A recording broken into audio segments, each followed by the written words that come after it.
നമുക്കൊന്ന് ഒന്നിച്ച് ശുശ്രൂഷിക്കാം, ഒന്നിച്ച് കർത്താവിനെ ഉയർത്താം, ഒന്നിച്ച് ദൈവശബ്ദം കേൾക്കാം, ഒന്നിച്ച് ആ വാഗ്ദത്തങ്ങളെ പ്രാപിക്കാം, ഒന്നിച്ച് പണിയപ്പെടാം, ഒന്നിച്ച് നമുക്ക് അനുഗ്രഹിക്കപ്പെടാം. അതിനാധാരമായി വിശുദ്ധ വചനത്തിൽ നിന്ന് ഒരു വേദഭാഗം വായിപ്പിക്കുകയാണ്. ഹബക്കൂക്കിന്റെ പ്രവചന പുസ്തകം 3-ാം അധ്യായം അതിൻ്റെ 2-ാമത്തെ തിരുവചനം. യഹോവേ, ഞാൻ നിന്റെ കേൾവി കേട്ട് ഭയപ്പെട്ടു പോയി. യഹോവേ, ആണ്ടുകൾ കഴിയും മുമ്പേ നിന്റെ പ്രവൃത്തിയെ ജീവിപ്പിക്കണമേ. ആണ്ടുകൾ കഴിയും മുമ്പേ അതിനെ വെളിപ്പെടുത്തണമേ. ക്രോധത്തിങ്കൽ കരുണ ഓർക്കണമേ. ദൈവം തേമാനിൽ നിന്നും പരിശുദ്ധൻ പാറാൻ പർവ്വതത്തിൽ നിന്നും വരുന്നു. അവന്റെ പ്രഭ ആകാശത്തെ മൂടുന്നു. അവന്റെ സ്തുതിയാൽ ഭൂമി നിറഞ്ഞിരിക്കുന്നു.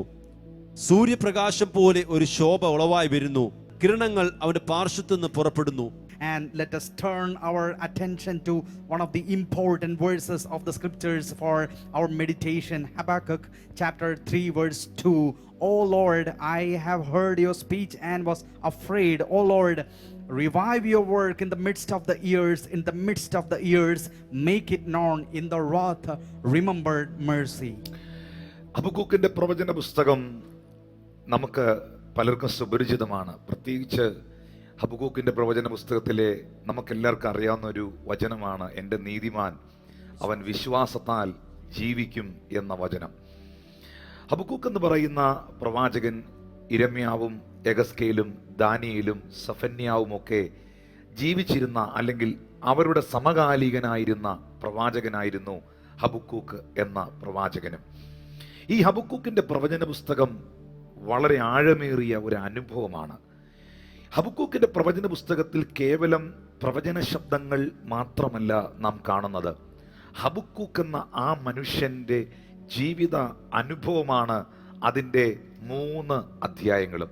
കേവലം 3 അധ്യായങ്ങൾ മാത്രമുള്ള ഈ പ്രവചന പുസ്തകത്തിൽ 1-ാം അധ്യായവും 2-ാം അധ്യായവും 3-ാം അധ്യായവും ഈ മനുഷ്യന്റെ ജീവിത അനുഭവമാണ്. തൻ്റെ ദൈവത്തിലുള്ള ചില എക്സ്പീരിയൻസുകളാണ്.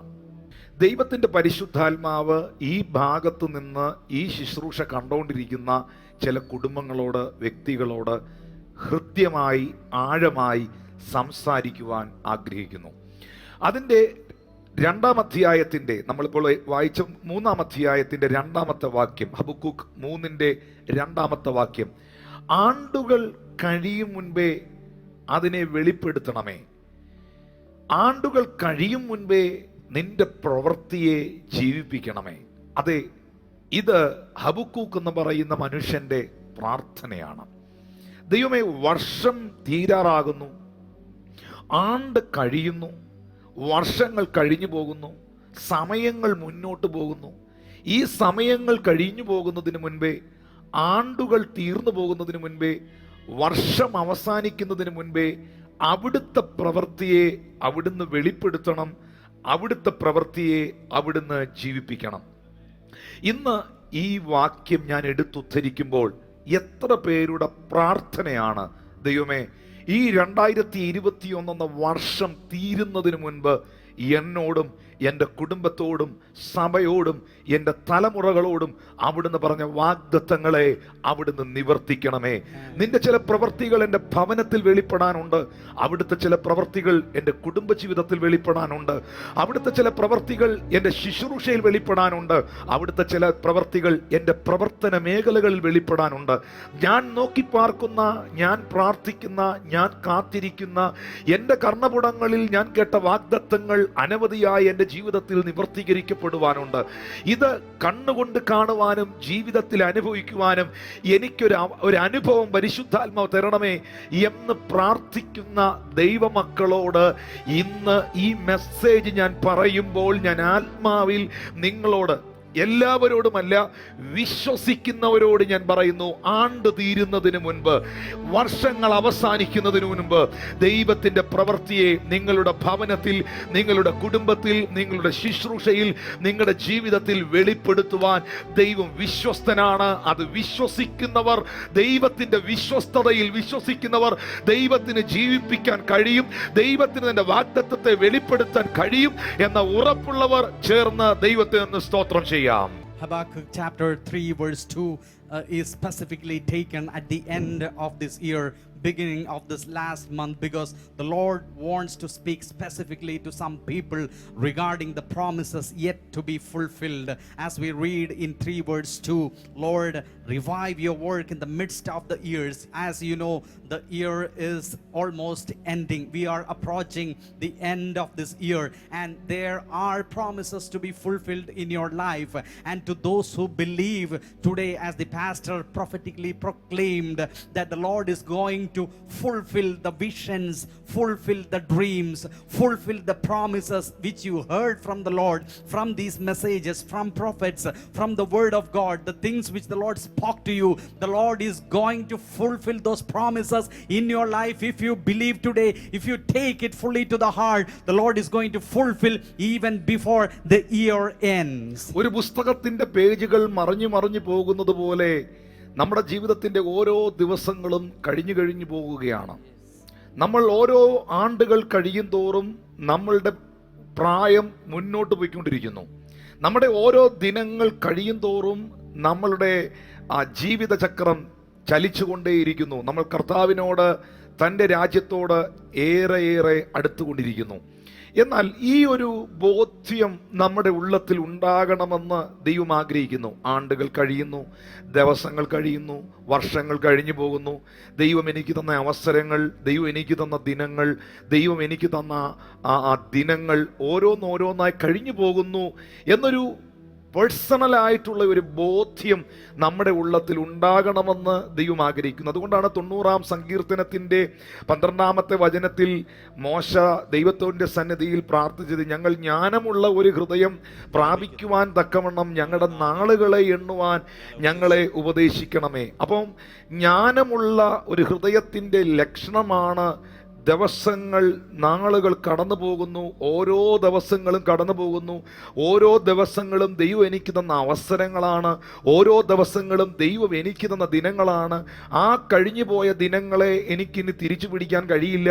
ആ കഴിഞ്ഞു പോയ ദിനങ്ങളെ എനിക്കിനി ലഭ്യമാകുകയില്ല എന്ന ബോധ്യം ഒരു മനുഷ്യൻ്റെ അകത്ത് ലഭിക്കുമ്പോഴാണ് പരിജ്ഞാനപൂർവം ആ ദിനത്തെ ആ മനുഷ്യൻ കൈകാര്യം ചെയ്യുന്നത്.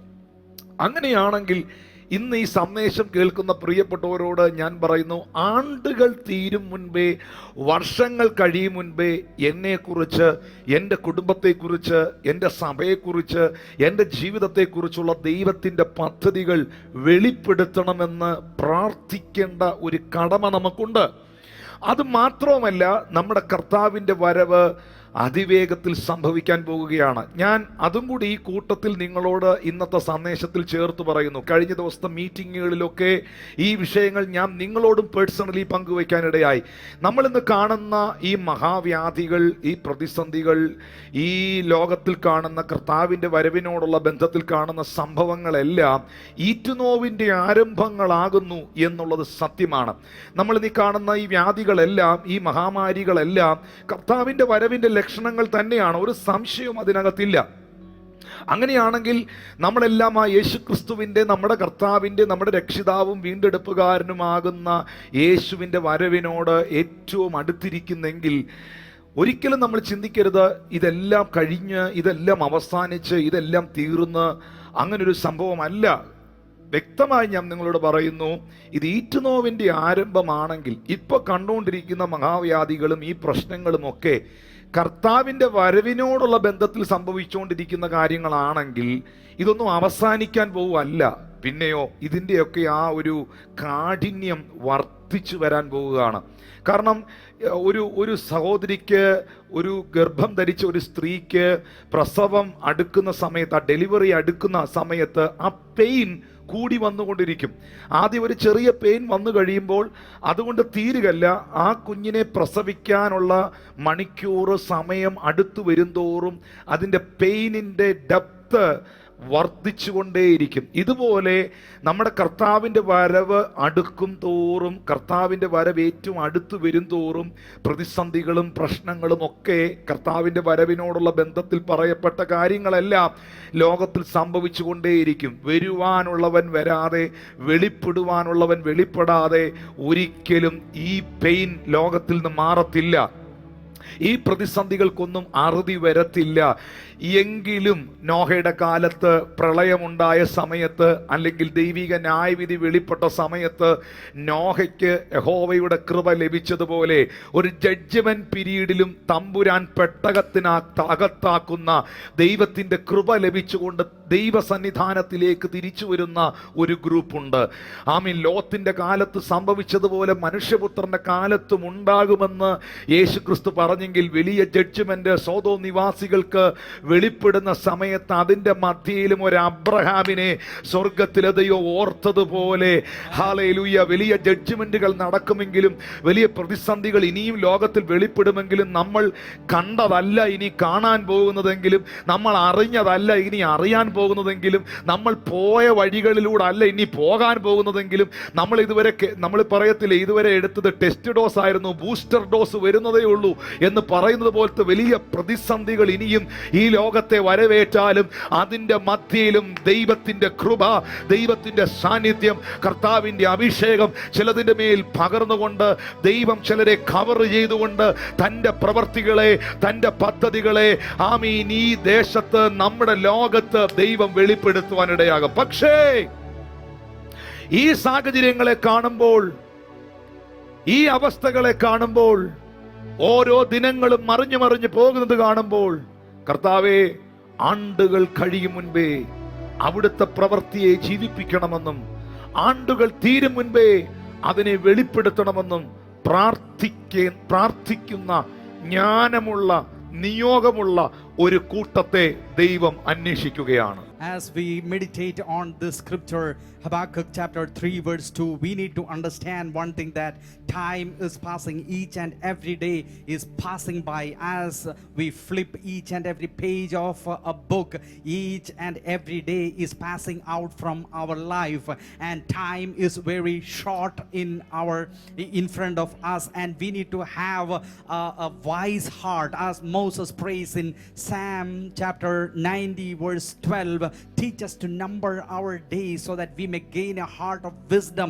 A wise person is a person who understands that time is limited, and he prays to the Lord.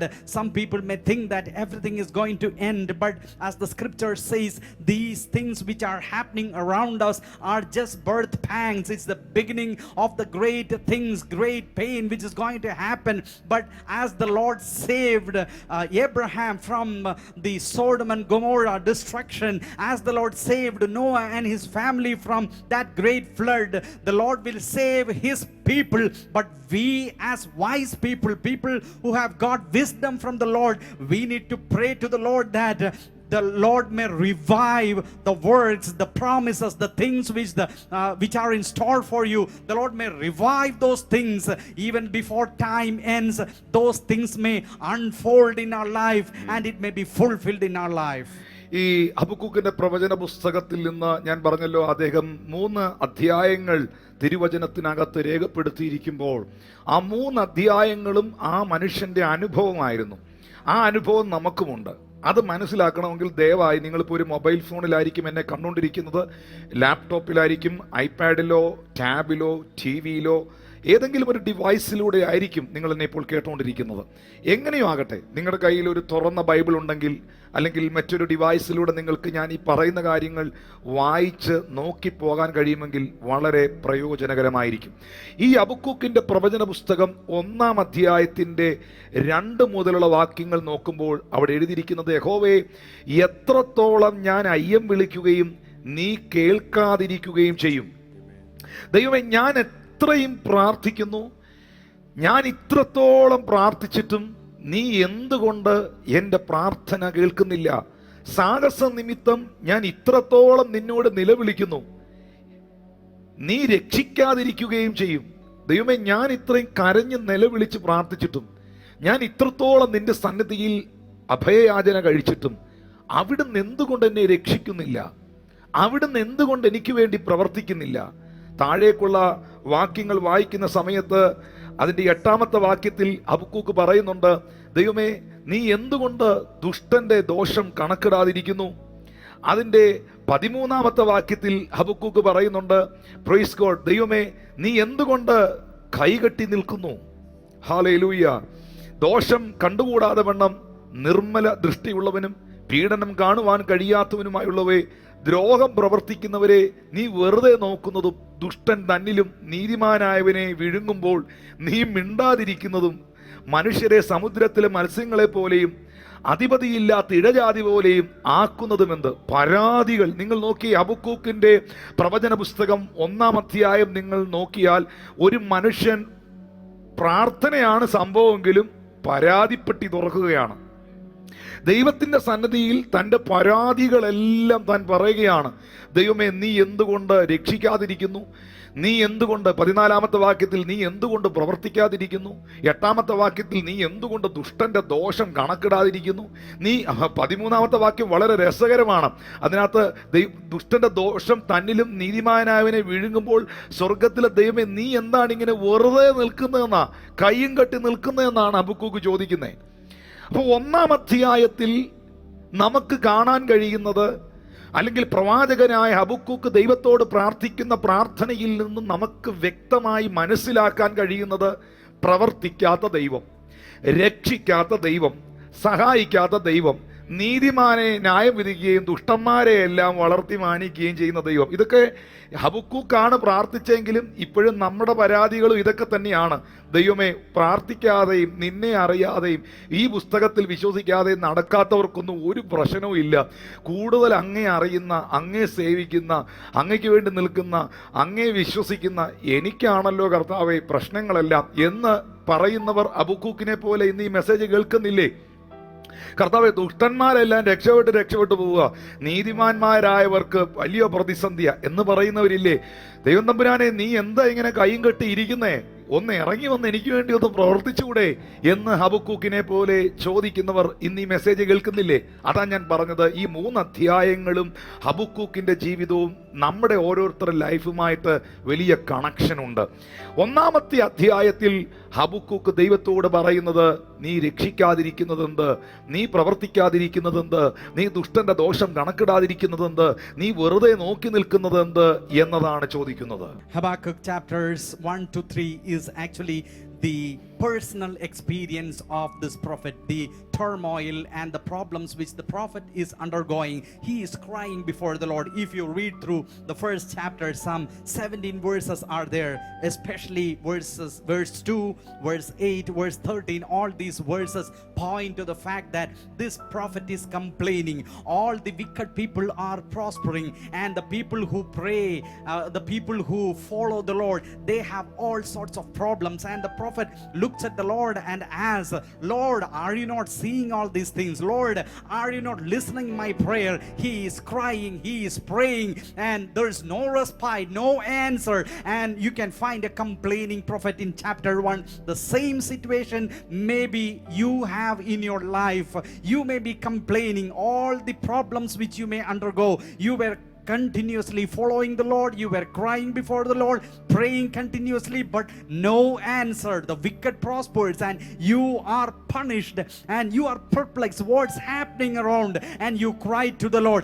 That is the essence of chapter 1. The prophet is complaining, and we too are complaining in our circumstances. എന്നാൽ ഹബക്കൂക്കിന്റെ പ്രവചന പുസ്തകം 1-ാം അധ്യായത്തിൽ മിണ്ടാതിരിക്കുന്ന, അനങ്ങാതിരിക്കുന്ന, പ്രവർത്തിക്കാതിരിക്കുന്ന ദൈവത്തെ Habakkuk കാണുന്നു. എങ്കിലും 2-ാം അധ്യായത്തിന്റെ 2-ാമത്തെ വാക്യം നിങ്ങൾ നോക്കുമ്പോൾ, ചാപ്റ്റർ 2 വേർഡ് 2, അവിടെ എഴുതിയിരിക്കുന്നത് ഇങ്ങനെയാണ്, and the Lord answered me, യഹോവ എന്നോട് അരുളി ചെയ്തത്, നീ ദർശനം എഴുതുക, ഓടിച്ചു വായിപ്പാൻ തക്കവണ്ണം അത് പലകയിൽ തെളിവായി വരയ്ക്കുക. അപ്പോൾ 1-ാമത്തെ അധ്യായത്തിനകത്ത് പ്രവർത്തിക്കാതിരിക്കുന്ന, ചലിക്കാതിരിക്കുന്ന, മിണ്ടാതിരിക്കുന്ന ഒരു ദൈവത്തെയാണ് ഹബക്കൂക്ക് കാണുന്നതെങ്കിലും 2-ാമത്തെ അധ്യായത്തിലേക്ക് വരുമ്പോൾ യഹോവ എന്നോട് ഉത്തരം അരുളിയത്. ജീവിതത്തിൽ എല്ലാവർക്കും ഉണ്ട് ഈ 2 ചാപ്റ്ററുകളും. ഞാൻ ഒന്നും കൂടെ ആവർത്തിക്കുന്നു ആ പദം. ജീവിതത്തിൽ എല്ലാവർക്കും ഉണ്ട് ഇങ്ങനെ 2 ചാപ്റ്ററുകൾ.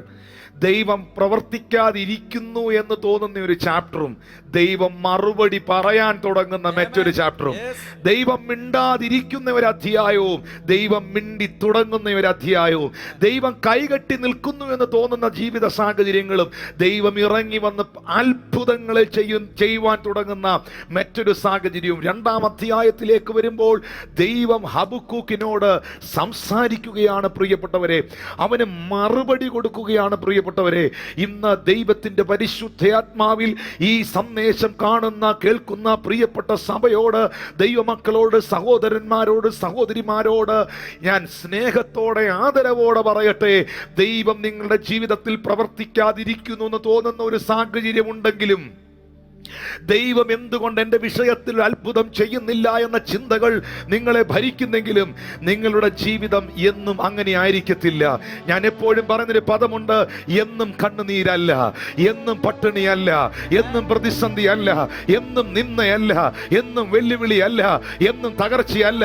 എൻ്റെ അവസ്ഥയെ ദൈവം മാറ്റുന്നൊരു ദിനം എനിക്കുണ്ട്. എൻ്റെ പ്രാർത്ഥനകൾക്ക് മറുപടി തരുന്നൊരു 2-ാമത്തെ അധ്യായം എൻ്റെ ജീവിതത്തിലുണ്ട്. എൻ്റെ സാഹചര്യങ്ങൾക്ക് ദൈവം വ്യത്യാസം അയക്കുന്ന അനുഭവങ്ങൾ എൻ്റെ ജീവിതത്തിലുണ്ട്. 2-ാമത്തെ അധ്യായത്തിലേക്ക് വരുമ്പോൾ സ്വർഗത്തിലെ ദൈവം ഹബക്കൂക്കിനോട് സംസാരിക്കുന്നു. അവന്റെ പ്രാർത്ഥനയ്ക്ക് ദൈവം ഉത്തരം പറയാൻ തുടങ്ങുന്നു.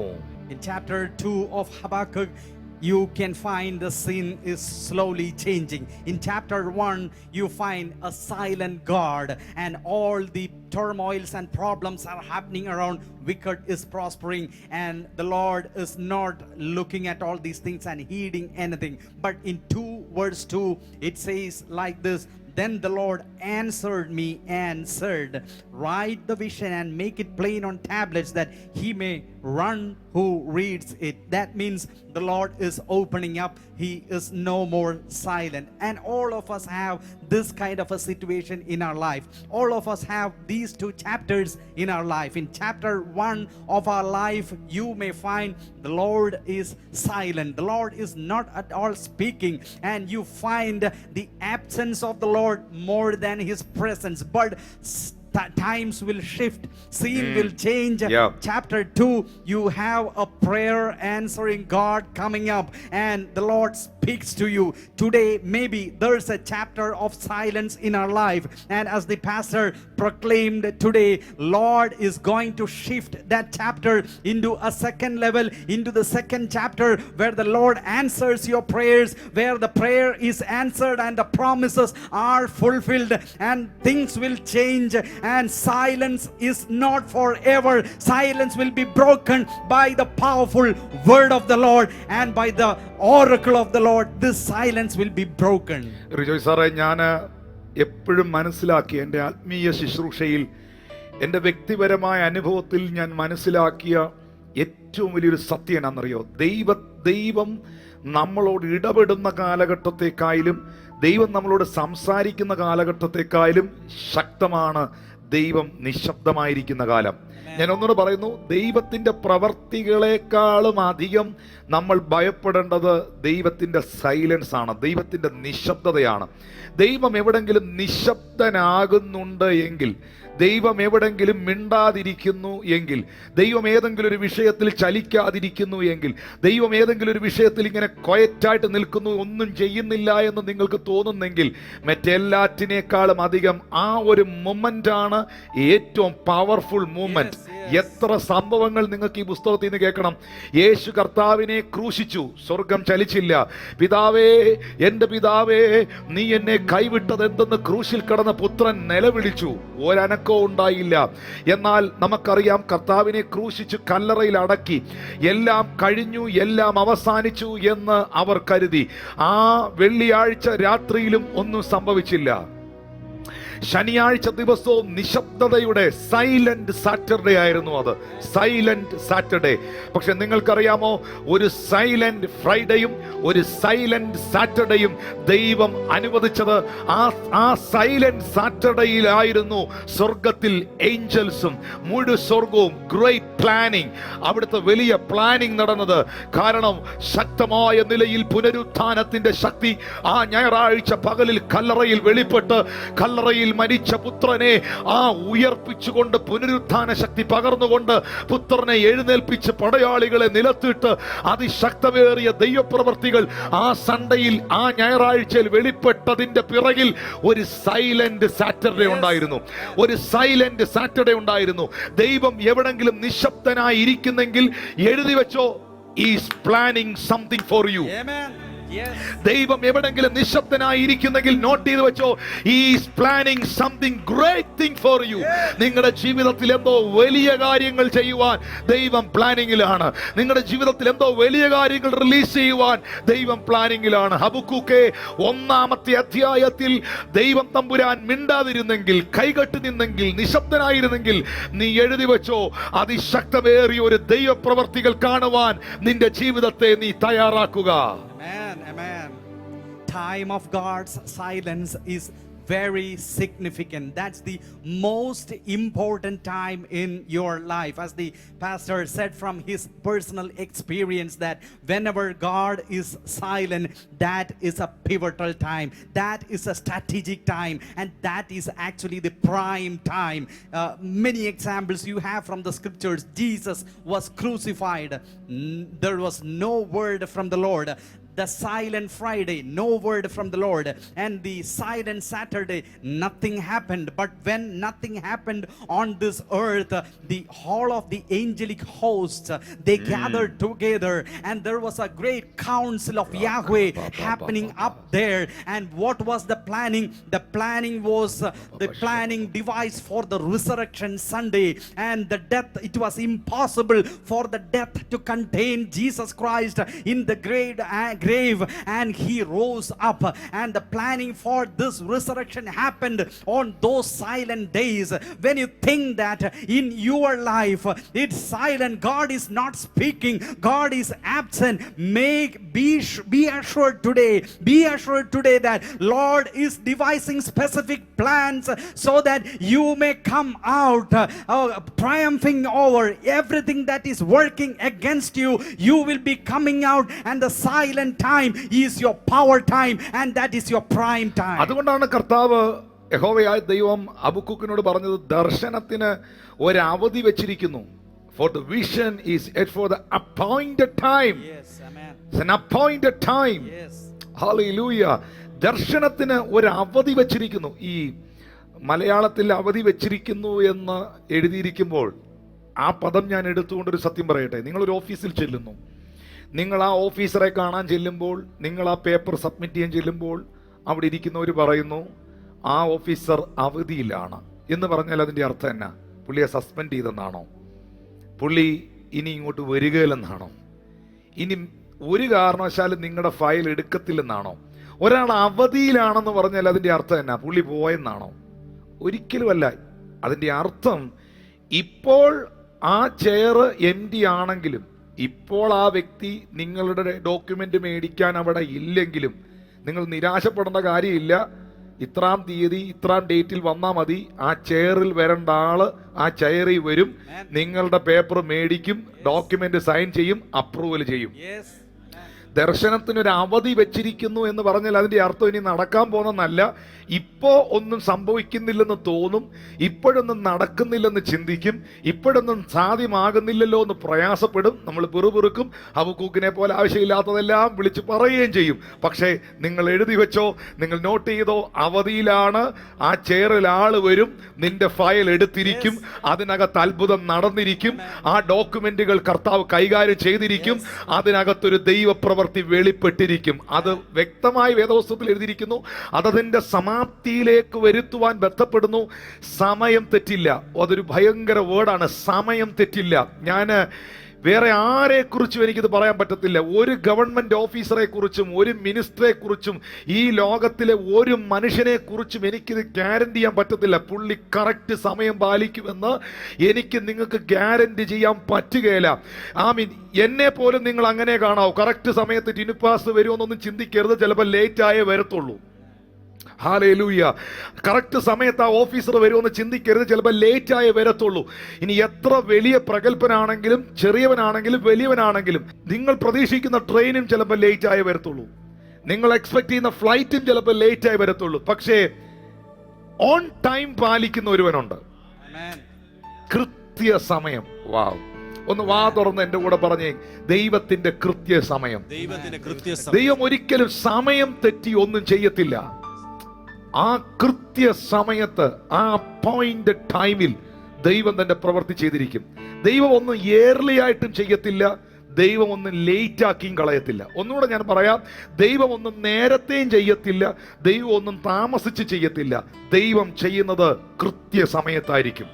അതുകൊണ്ടാണ് 1 പത്രോസിന്റെ ലേഖനം 5-ാം അധ്യായത്തിന്റെ 16-ാം വാക്യത്തിൽ എഴുതിയിരിക്കുന്നത്, അവൻ നിങ്ങളെ തക്ക സമയത്ത് ഉയർത്തേണ്ടതിന് അവന്റെ ബലമുള്ള കൈക്കീഴിൽ നിങ്ങൾ താണിരിക്കുവീൻ.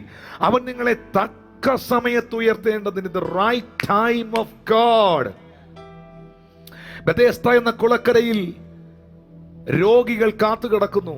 യോഹന്നാൻ സുവിശേഷം 5-ാം അധ്യായം. എന്തിനു വേണ്ടി? അതത് സമയത്ത് ദൂതൻ വന്ന് കുളം കലക്കും. ആദ്യം ഇറങ്ങുന്നവൻ ഏത് വ്യാധി പിടിച്ചിരുന്നവനായാലും അവന് സൗഖ്യം വരും. ദൈവത്തിന്റെ കൃത്യമായ സമയത്ത് അവിടെ ഹീലിങ്ങുകൾ നടത്തിയിരിക്കും. യഹോവയെ കണ്ടെത്താവുന്ന സമയത്ത് അവനെ അന്വേഷിപ്പീൻ, അവൻ അടുത്തിരിക്കുമ്പോൾ അവനെ വിളിച്ചപേക്ഷിപ്പീൻ എന്ന് തിരുവചനത്തിൽ എഴുതിയിരിക്കുന്നെങ്കിൽ, ഇന്ന് ഈ മെസ്സേജ് കേൾക്കുന്ന കുടുംബങ്ങളോട്, പ്രത്യേകിച്ച് കർത്താവിന്റെ ശുശ്രൂഷയിൽ നിൽക്കുന്ന ചില ശുശ്രൂഷകരോട് ദൈവത്തിന്റെ പരിശുദ്ധാത്മാവ് അറിയിക്കുന്നു. എന്തോ ദൈവസന്നിധിയിൽ വെയിറ്റ് ചെയ്ത് കാത്തിരിക്കുന്ന ചില പ്രിയപ്പെട്ടവരോട് കർത്താവിന്റെ ആത്മാവ് അറിയിക്കുകയാണ്, ദൈവം ഒരിക്കലും അത് ഡിലേ ആക്കത്തില്ല, ദൈവം ഒരിക്കലും അത് നേരത്തെ ആക്കത്തില്ല. തക്ക സമയത്ത്, കൃത്യസമയത്ത് അവന്റെ പ്രവൃത്തി വെളിപ്പെടും. സാരാപത്തിലെ വിധവ മരിക്കാനിരിക്കുന്ന, ആത്മഹത്യ ചെയ്യാനിരിക്കുന്ന ആ ദിവസത്തിൽ, അന്നേ ദിവസം, അന്ന് രാത്രിയിൽ അവളും പൈതലും ആത്മഹത്യ ചെയ്യാനിരിക്കുന്ന ആ മൊമെന്റിൽ ഏലിയാവെന്ന പ്രവാചകനെ റൈറ്റ് ടൈമിൽ, റൈറ്റ് പ്ലേസിൽ, റൈറ്റ് പേഴ്സണെ അയച്ച് ആ കുടുംബത്തെ വിടുവിച്ചതുപോലെ ദൈവത്തിന്റെ കൃത്യമായ ആ അപ്പോയിന്റഡ് ടൈമിൽ ഒരത്ഭുതം നിങ്ങളുടെ ജീവിതത്തിലും സ്വർഗം ചെയ്യുവാനിടയായി തീരും. Habakkuk chapter 2 verse 2 goes like this. 2 verse 3 goes like this. For the vision is yet for an appointed time, but at the end it will speak and it will not lie. Though it tarries, wait for it, because it will surely come. It will not tarry. And the vision has an appointed time. God has an appointed specific time to act in your life. You may find now as that officer may not be on his chair, but a time will come that person will assume office and take your paper and will sign it as an approval, and that time will come at the right at the appointed time, and it will not miss its time. That is another speciality of God's work. It will not miss its time. I mean, you may miss a train and the train can come late. A person who has said that he will come at that stipulated time, he may come late, but Lord never tarries. Lord never comes late. Lord will never come early. The Lord will never come late. He will come at the proper time. The classic example, that widow at Zarephath, she was going to die, or maybe she was going to commit suicide with her son because there was no hope for her life. But what the Lord did was so amazing. The Lord sent the right person at the right time to the right place to rescue that family. And as the pastor prophesied today, the Lord is prophesying this message to some ministers of Lord. You are waiting for a long time. Do not lose heart. At this specific appointed time, the Lord will lift you up in his due time, as we read in 1 Peter 5:16. ഒരു മാരേജിന്റെ വിഷയവുമായി ബന്ധപ്പെട്ട് ഞാൻ കർത്താവിന്റെ ദാസൻ translate ചെയ്തപ്പോൾ കർത്താവിന്റെ ആത്മാവ് എന്നെ അറിയിക്കുകയായിരുന്നു. ഒരു മാരേജിന്റെ വിഷയവുമായി ബന്ധപ്പെട്ട് വളരെ പ്രതിസന്ധി അനുഭവിക്കുന്ന ആ സഹോദരിയോട്, വളരെ ഡിലേ ആയി മനസ്സ് തകർന്ന് തരിപ്പണമായിരിക്കുന്ന ആ സഹോദരിയോട്, എനിക്കറിയില്ല, പെട്ടെന്ന് കർത്താവ് എന്നോട് ഇങ്ങനെ പറയുകയായിരുന്നു, ദൈവാത്മ നിന്നെ അറിയിക്കുന്നു, നിന്നെ ബ്ലോക്കാക്കി ലോക്ക് ചെയ്ത് ഇട്ടിരിക്കുന്ന ആ വിഷയത്തിൽ നിന്ന് ദൈവത്തിൻ്റെ പരിശുദ്ധാത്മാവ് ഇന്ന് ഈ സർവീസ് നടന്നുകൊണ്ടിരിക്കുമ്പോൾ ഈ ഡിസംബർ മാസത്തിൽ ഒരു ദൈവപ്രവൃത്തി നിന്റെ ജീവിതത്തിൽ സ്വർഗം അയക്കാൻ പോകുകയാണ്. ഹല്ലേലൂയ. അതുപോലെ അതുപോലെ തന്നെ ഉപജീവനത്തിന് വേണ്ടി പലയിടത്തും പേപ്പറുകൾ സബ്മിറ്റ് ചെയ്തു, ഫയലുകൾ സബ്മിറ്റ് ചെയ്തു, ബയോഡേറ്റ കൊടുത്തു, പല വേക്കൻസീസ് വെയിറ്റ് ചെയ്തു, പലയിടത്തും റിജക്റ്റഡ് ആയി, വെയിറ്റ് ചെയ്ത ഇമെയിലുകൾ വന്നില്ല. ഇപ്പോഴും ഇങ്ങനെ വളരെ സ്ട്രെസ്ഫുള്ളായി, ആങ്ഷ്യസ് ആയി, വറീഡ് ആയിട്ടിരിക്കുന്ന ആ ബ്രദറിനോട് കർത്താവ് പറയുന്നു, the month of December, the month of blessings in your life. ഈ മാസത്തിൽ ഒരു വാതിൽ കർത്താവ് അതിന്റെ മുമ്പിൽ നിനക്ക് വേണ്ടി തുറക്കാൻ പോവുകയാണ്. യേശുവിന്റെ നാമത്തിൽ എന്തെങ്കിലും വൈകുന്നെങ്കിൽ ഓർത്തുകൊള്ളുക, ആ വിടുതലിന്റെ വലിപ്പം വലുതായിരിക്കും. ദൈവത്തിന്റെ വചനത്തിൽ വളരെ വ്യക്തമായി രേഖപ്പെടുത്തിയിരിക്കുന്നു, ദൈവത്തിന്റെ സമയം തെറ്റത്തില്ല, അത് വൈകിയാലും വരും, അതിനായി കാത്തിരിക്കുക. എത്ര ഗ്യാരണ്ടീഡ് ആണത്! അത് വരും നിശ്ചയം, അത് വരും നിശ്ചയം, അത് താമസിക്കുകയില്ല. വളരെ ക്ലിയറായി പരിശുദ്ധാത്മ പറയുന്നു ഹബക്കൂക്ക് 2:2 നിന്നും, യഹോവ എന്നോട് ഉത്തരം അരുളിയത്. അതെ, ഒത്തിരി പ്രാർത്ഥനകൾക്ക് മറുപടി ഉണ്ടാകാൻ പോവാ. വിശ്വസിക്കുന്ന ഒരു ആമീൻ പറഞ്ഞേ. ഈ അടുത്ത ആഴ്ചകളിൽ, ദിവസങ്ങളിലെല്ലാം ഞാനിത് വിശ്വസിക്കുന്നവരോടാണ് പറയുന്നത്. ഇത് ഏറ്റെടുക്കുന്ന, ദൈവവചനം വ്യക്തിപരമായി സ്വീകരിക്കുന്നവരോടാണ് പറയുന്നത്. ഒരുപാട് പ്രാർത്ഥനകളുടെ മറുപടികൾ നിങ്ങൾ കാണാൻ പോവുകയാണ്. ഹല്ലേലൂയ. ദൈവം, ഞാൻ ഇങ്ങനെ പറയാൻ ഇഷ്ടപ്പെടുന്നു, ദൈവം നമ്മളുടെ പ്രാർത്ഥനയ്ക്ക് മറുപടി തന്നാൽ എന്ത് സംഭവിക്കും? ഞാനൊരു ഉദാഹരണമാണ് പറയുന്നത്. ഹബക്കൂക്കിന്റെ പ്രവചനം 1-ാം അധ്യായത്തിൽ പ്രവർത്തിക്കാത്ത ദൈവം, ദുഷ്ടന്റെ ദോഷം കണക്കിടാത്ത ദൈവം, രക്ഷിക്കാത്ത ദൈവം, വെറുതെ നിൽക്കുന്ന ദൈവം, കൈകെട്ടി നിൽക്കുന്ന ദൈവം, നീതിമാനെ തകർക്കുകയും ദുഷ്ടനെ അനുഗ്രഹിക്കുകയും ചെയ്യുന്ന ദൈവം എന്നൊക്കെ ഹബക്കൂക്ക് പറഞ്ഞെങ്കിലും 2-ാം അധ്യായത്തിൽ ദൈവം ഹബക്കൂക്കിനോട് സംസാരിക്കുന്നു, പ്രാർത്ഥനയ്ക്ക് മറുപടി കൊടുക്കുന്നു. 3-ാം അധ്യായം എങ്ങനെ തുടങ്ങുന്നത്? ഞാൻ അതിലേക്ക് വരുന്നുണ്ട്. ഞാൻ ഈ വിഷയം ഒന്ന് പറയാൻ വേണ്ടിയിട്ട്. 3-ാം അധ്യായം എങ്ങനെ തുടങ്ങുന്നത്? വിഭ്രമരാഗത്തിൽ ഹബക്കൂക്ക് പ്രവാചകന്റെ ഒരു പ്രാർത്ഥനാ ഗീതം, ഹല്ലേലൂയ, ഒരു ഗീതം, പാട്ട് വെളിപ്പെടുകയാ, ആരാധന വെളിപ്പെടുകയാ. നിങ്ങളിൽ കഷ്ടം അനുഭവിക്കുന്നവൻ പ്രാർത്ഥിക്കട്ടെ, നിങ്ങളിൽ സുഖം അനുഭവിക്കുന്നവൻ, സന്തോഷം അനുഭവിക്കുന്നവൻ പാട്ടുപാടട്ടെ എന്നാണ് യാക്കോബിന്റെ ലേഖനത്തിൽ എഴുതിയിരിക്കുന്നത്. 3-ാം അധ്യായത്തിലേക്ക് വരുമ്പോൾ പാട്ട് വെളിപ്പെടുകയാ. 1-ാം അധ്യായം പ്രാർത്ഥന, 2-ാം അധ്യായം പ്രാർത്ഥനയുടെ മറുപടി, 3-ാം അധ്യായത്തിൽ വരുമ്പോൾ വർഷിപ്പ് വെളിപ്പെടുക. ഞാൻ ഇന്ന് നിങ്ങളോട് പറയുന്നു, ദൈവം നിങ്ങളുടെ ജീവിതത്തിൽ നിങ്ങളുടെ ചില പ്രാർത്ഥനകൾക്ക് മറുപടി തരുമ്പോൾ നിങ്ങൾ പഴയ അവസ്ഥയിലായിരിക്കില്ല. You will never be the same again. In the name of Jesus, I decree and declare that. Hallelujah. അങ്ങനെയാണെങ്കിൽ ദൈവം നമ്മുടെ പ്രാർത്ഥനയ്ക്ക് മറുപടി തന്നാൽ എന്തൊക്കെ സംഭവിക്കും? ഇതെല്ലാം നിങ്ങളിൽ സംഭവിക്കും. ഞാൻ ഇനി പറയാൻ പോകുന്ന കാര്യങ്ങളെല്ലാം നിങ്ങളുടെ ജീവിതത്തിൽ ദൈവം പ്രാർത്ഥനയ്ക്ക് മറുപടി തരുമ്പോൾ വ്യക്തിപരമായി നിങ്ങളിൽ സംഭവിക്കും. ആമീൻ പറയാമോ? ഒന്ന്, ദൈവം പ്രാർത്ഥനയ്ക്ക് മറുപടി തരുമ്പോൾ നിങ്ങളുടെ നിന്ന മാറും. നിങ്ങളുടെ നിന്ന മാറും.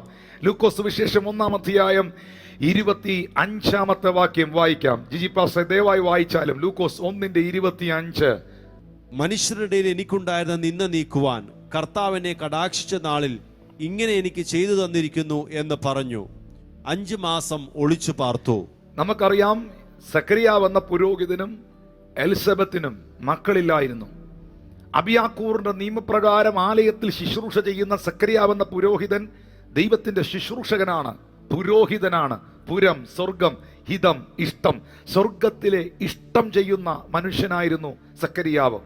പ്രാർത്ഥന മുടക്കാത്ത മനുഷ്യൻ, ആലയത്തിൽ പോകുന്ന മനുഷ്യൻ. ഒത്തിരി നിന്ന കേൾക്കുന്നുണ്ട് അദ്ദേഹത്തിന്റെ ഭാര്യയായ എലിസബത്തിനെ നാട്ടുകാർ വിളിച്ചത് മച്ചി എന്നാണ്, മക്കളില്ലാത്തവളെന്നാണ്. ഒത്തിരി പരിഹാസം കേട്ടിട്ടുണ്ട് ആ സഹോദരി. ഒത്തിരി പേരുടെ നിന്ന കേട്ടിട്ടുണ്ട്. ഒത്തിരി പ്രതിസന്ധിയിലൂടെ ആ സഹോദരി കടന്നുപോയിട്ടുണ്ട്. ഒത്തിരി വെല്ലുവിളികൾ ആ മകൾ വ്യക്തിപരമായി അനുഭവിച്ചിട്ടുണ്ട്. നമുക്കറിയാം, ഒരു കർത്തൃ ശുശ്രൂഷകന്റെ ദൈവവചനം പ്രസംഗിക്കുന്ന ഒരു ദൈവ പൈതലിന്റെ ജീവിതത്തിൽ എന്തെങ്കിലും വീഴ്ച വന്നാൽ താങ്ങുന്നവരെക്കാളും അധികം തളർത്തുന്നവരായിരിക്കും. Where is your God? നിന്റെ ദൈവം എവിടെയെന്ന് ചോദിക്കുന്നവരായിരിക്കും. എന്തുകൊണ്ട് നിനക്കിങ്ങനെ സംഭവിച്ചു എന്ന് ചോദിക്കുന്നവരായിരിക്കും. എന്തേ നീ അനേകർക്ക് വേണ്ടി പ്രാർത്ഥിച്ചിട്ട് അവരുടെ ജീവിതത്തിൽ വിടുതലുണ്ടായിട്ട് നിന്റെ ജീവിതത്തിൽ ഒരു വിടുതൽ ഉണ്ടാകാഞ്ഞത് എന്തേ എന്ന് ചോദിക്കും. യേശുവിനോടും ചോദിച്ചില്ലേ? കർത്താവ് ക്രൂശിൽ കിടക്കുന്ന സമയത്ത്, ആ പ്രാണൻ പോകാൻ അടുത്തിരിക്കുന്ന വേദന അനുഭവിക്കുന്ന സമയത്തും കർത്താവിനോട് ചോദിച്ചില്ലേ, നീ ദൈവപുത്രനാണെങ്കിൽ, നീ ഇത്ര വലിയ അത്ഭുതങ്ങൾ ചെയ്തവനാണെങ്കിൽ നീ നിന്നെ തന്നെ ഒന്ന് രക്ഷിച്ചു കാണിക്ക്. നീ ഒത്തിരി പേരെ രക്ഷപ്പെടുത്തിയ ആളല്ലേ, നീ നിന്നെ ഒന്ന് രക്ഷിക്ക്. ചില ആൾക്കാർ പറയുന്നത് പോലെ നിങ്ങളുടെ ശുശ്രൂഷയിൽ അനേകർ സൗഖ്യമായതല്ലേ, പിന്നെ നിങ്ങൾ എന്തിനാണ് ഈ ചെറിയ വിഷയത്തിൽ മരുന്ന് കഴിക്കുന്നത് എന്നൊക്കെ ഇങ്ങനെ വിമർശനാക്ഷേപങ്ങൾ ഉന്നയിക്കുന്നത് പോലെ സക്കറിയാവിന്റെ ലൈഫിൽ ഒരുപാട് നിന്ദകൾ ആ മനുഷ്യൻ കേട്ടിട്ടുണ്ട്. എന്നാൽ പ്രാർത്ഥന മുടക്കിയില്ല, ആലയത്തിൽ പോകുന്നത് മുടക്കിയില്ല, ശുശ്രൂഷകൾക്കൊന്നും താൻ മുടക്കം വരുത്തിയില്ല. ദൈവത്തിന്റെ നിയോഗത്തിലും ദൈവത്തിന്റെ ആ പരിശുദ്ധാത്മാവിന്റെ ലീഡിങ്ങിലും ആ മനുഷ്യൻ മുന്നോട്ട് പോയി. അങ്ങനെ ധൂപം കാട്ടുവാൻ തനിക്ക് നറുക്കു വീണ ദിവസം വെളിയിൽ ഒരു കൂട്ടം ആൾക്കാർ പ്രാർത്ഥനാസജ്ജരായിരിക്കുന്ന നിമിഷത്തിൽ യഹോവയുടെ ദൂതൻ സക്കറിയാവിന് പ്രത്യക്ഷപ്പെട്ടുകൊണ്ട് ഒരു വലിയ വാഗ്ദത്തം തനിക്ക് കൈമാറുകയാണ്. ദൈവസന്നിധിയിൽ പ്രാർത്ഥന കഴിച്ചുകൊണ്ടിരുന്ന, പ്രാർത്ഥനയുടെ ധൂപങ്ങൾ ഉയർത്തിക്കൊണ്ടിരുന്ന ആ മനുഷ്യന് വേണ്ടി ദൈവം ഇടപെടുന്നു. അതല്ലേ വെളിപ്പാട് പുസ്തകത്തിൽ എഴുതിയിരിക്കുന്നത്? വിശുദ്ധന്മാരുടെ പ്രാർത്ഥന ഒരു ധൂപം പോലെ ദൈവസന്നിധിയിൽ എത്തുന്നു എന്നാണ് തിരുവചനത്തിൽ എഴുതിയിരിക്കുന്നത്. ദൈവസന്നിധിയിൽ പ്രാർത്ഥിച്ച മനുഷ്യനോട് ദൈവിക അരുളപ്പാടുണ്ടാകുന്നു. നിനക്കൊരു മകനെ സ്വർഗം തരാൻ പോവുകയാണ്, അവന് നീ യോഹന്നാൻ എന്ന പേർ വിളിക്കണം. വിശുദ്ധ വേദപുസ്തകത്തിനകത്ത് പുതിയ നിയമ അധ്യായങ്ങൾ വായിക്കുമ്പോൾ 2 വ്യക്തികൾക്കാണ് ദൈവം ഡയറക്റ്റ്ലി പേരിട്ടത്. ഒന്ന് നമ്മുടെ കർത്താവായ യേശു ക്രിസ്തുവിന്, ദൈവപുത്രന്. അവൻ മനുഷ്യരെ അവരുടെ പാപങ്ങളിൽ നിന്ന് രക്ഷിപ്പാനിരിക്ക കൊണ്ട് നീ അവന് യേശു എന്ന പേർ വിളിക്കണം. രണ്ടാമതായി സ്വർഗത്തിലെ ദൈവം പേരിട്ടത്, നമ്മുടെ പിള്ളേർക്ക് നമ്മുടെ ഇഷ്ടപ്രകാരം പേരിട്ടത്. എന്നാൽ രണ്ടാമതായി ദൈവം തമ്പുരാൻ പേരിട്ടത് യോഹന്നാനാണ്.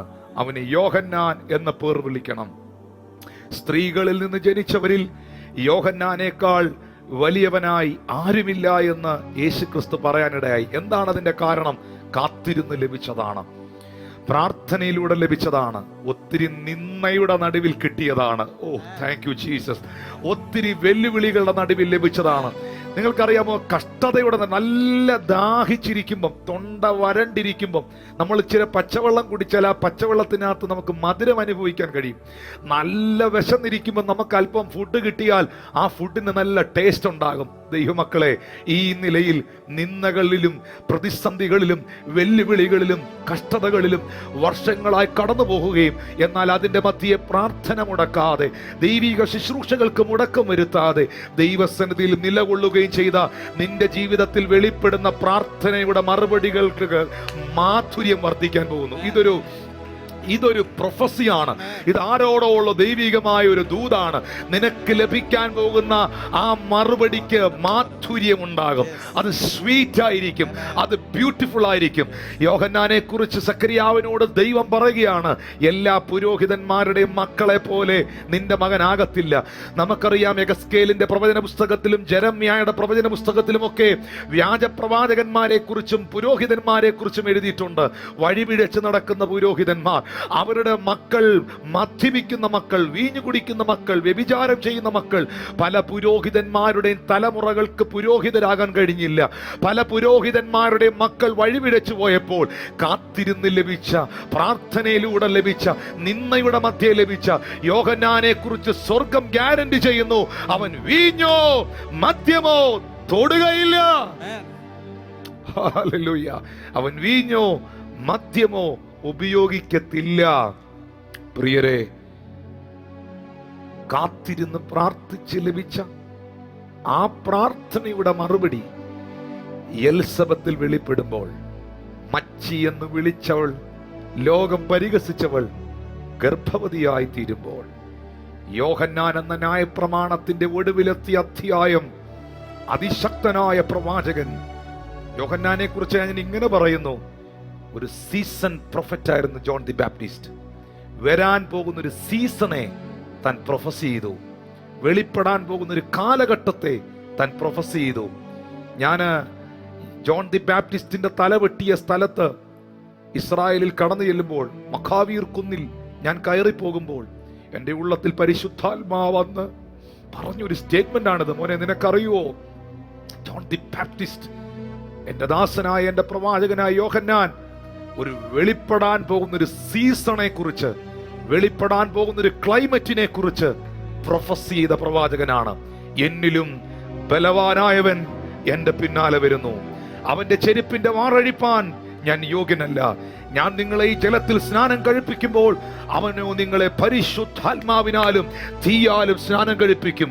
അതെ, പരിശുദ്ധാത്മാവിന്റെ സ്നാനം നടക്കുന്ന, പരിശുദ്ധാത്മാവിന്റെ പ്രവൃത്തി വെളിപ്പെടുന്ന ഒരു സീസൺ വഴി തുറക്കുവാൻ, അതിനെ നോക്കി പ്രവചിക്കുവാൻ ദൈവം ഉപയോഗിച്ച അതിശക്തനായ പ്രവാചകനെ ജനിക്കുവാൻ ദൈവം കണ്ടെത്തിയ ഉദരമാണ് നിന്ദകൾ കേട്ട എലിസബത്തിന്റെ ഉദരം. ആ ജോൺ ദി ബാപ്റ്റിസ്റ്റ്, യോഹന്നാൻ സ്നാപകൻ ഉദരത്തിൽ ജനിക്കപ്പെട്ട് കഴിഞ്ഞപ്പോൾ ആ ദൈവപ്രവൃത്തി ആ കുടുംബത്തിന് വേണ്ടി സ്വർഗം വെളിപ്പെടുത്തി കഴിഞ്ഞപ്പോൾ എലിസബത്ത് എന്ന സഹോദരി നിറകണ്ണുകളോടെ വിങ്ങുന്ന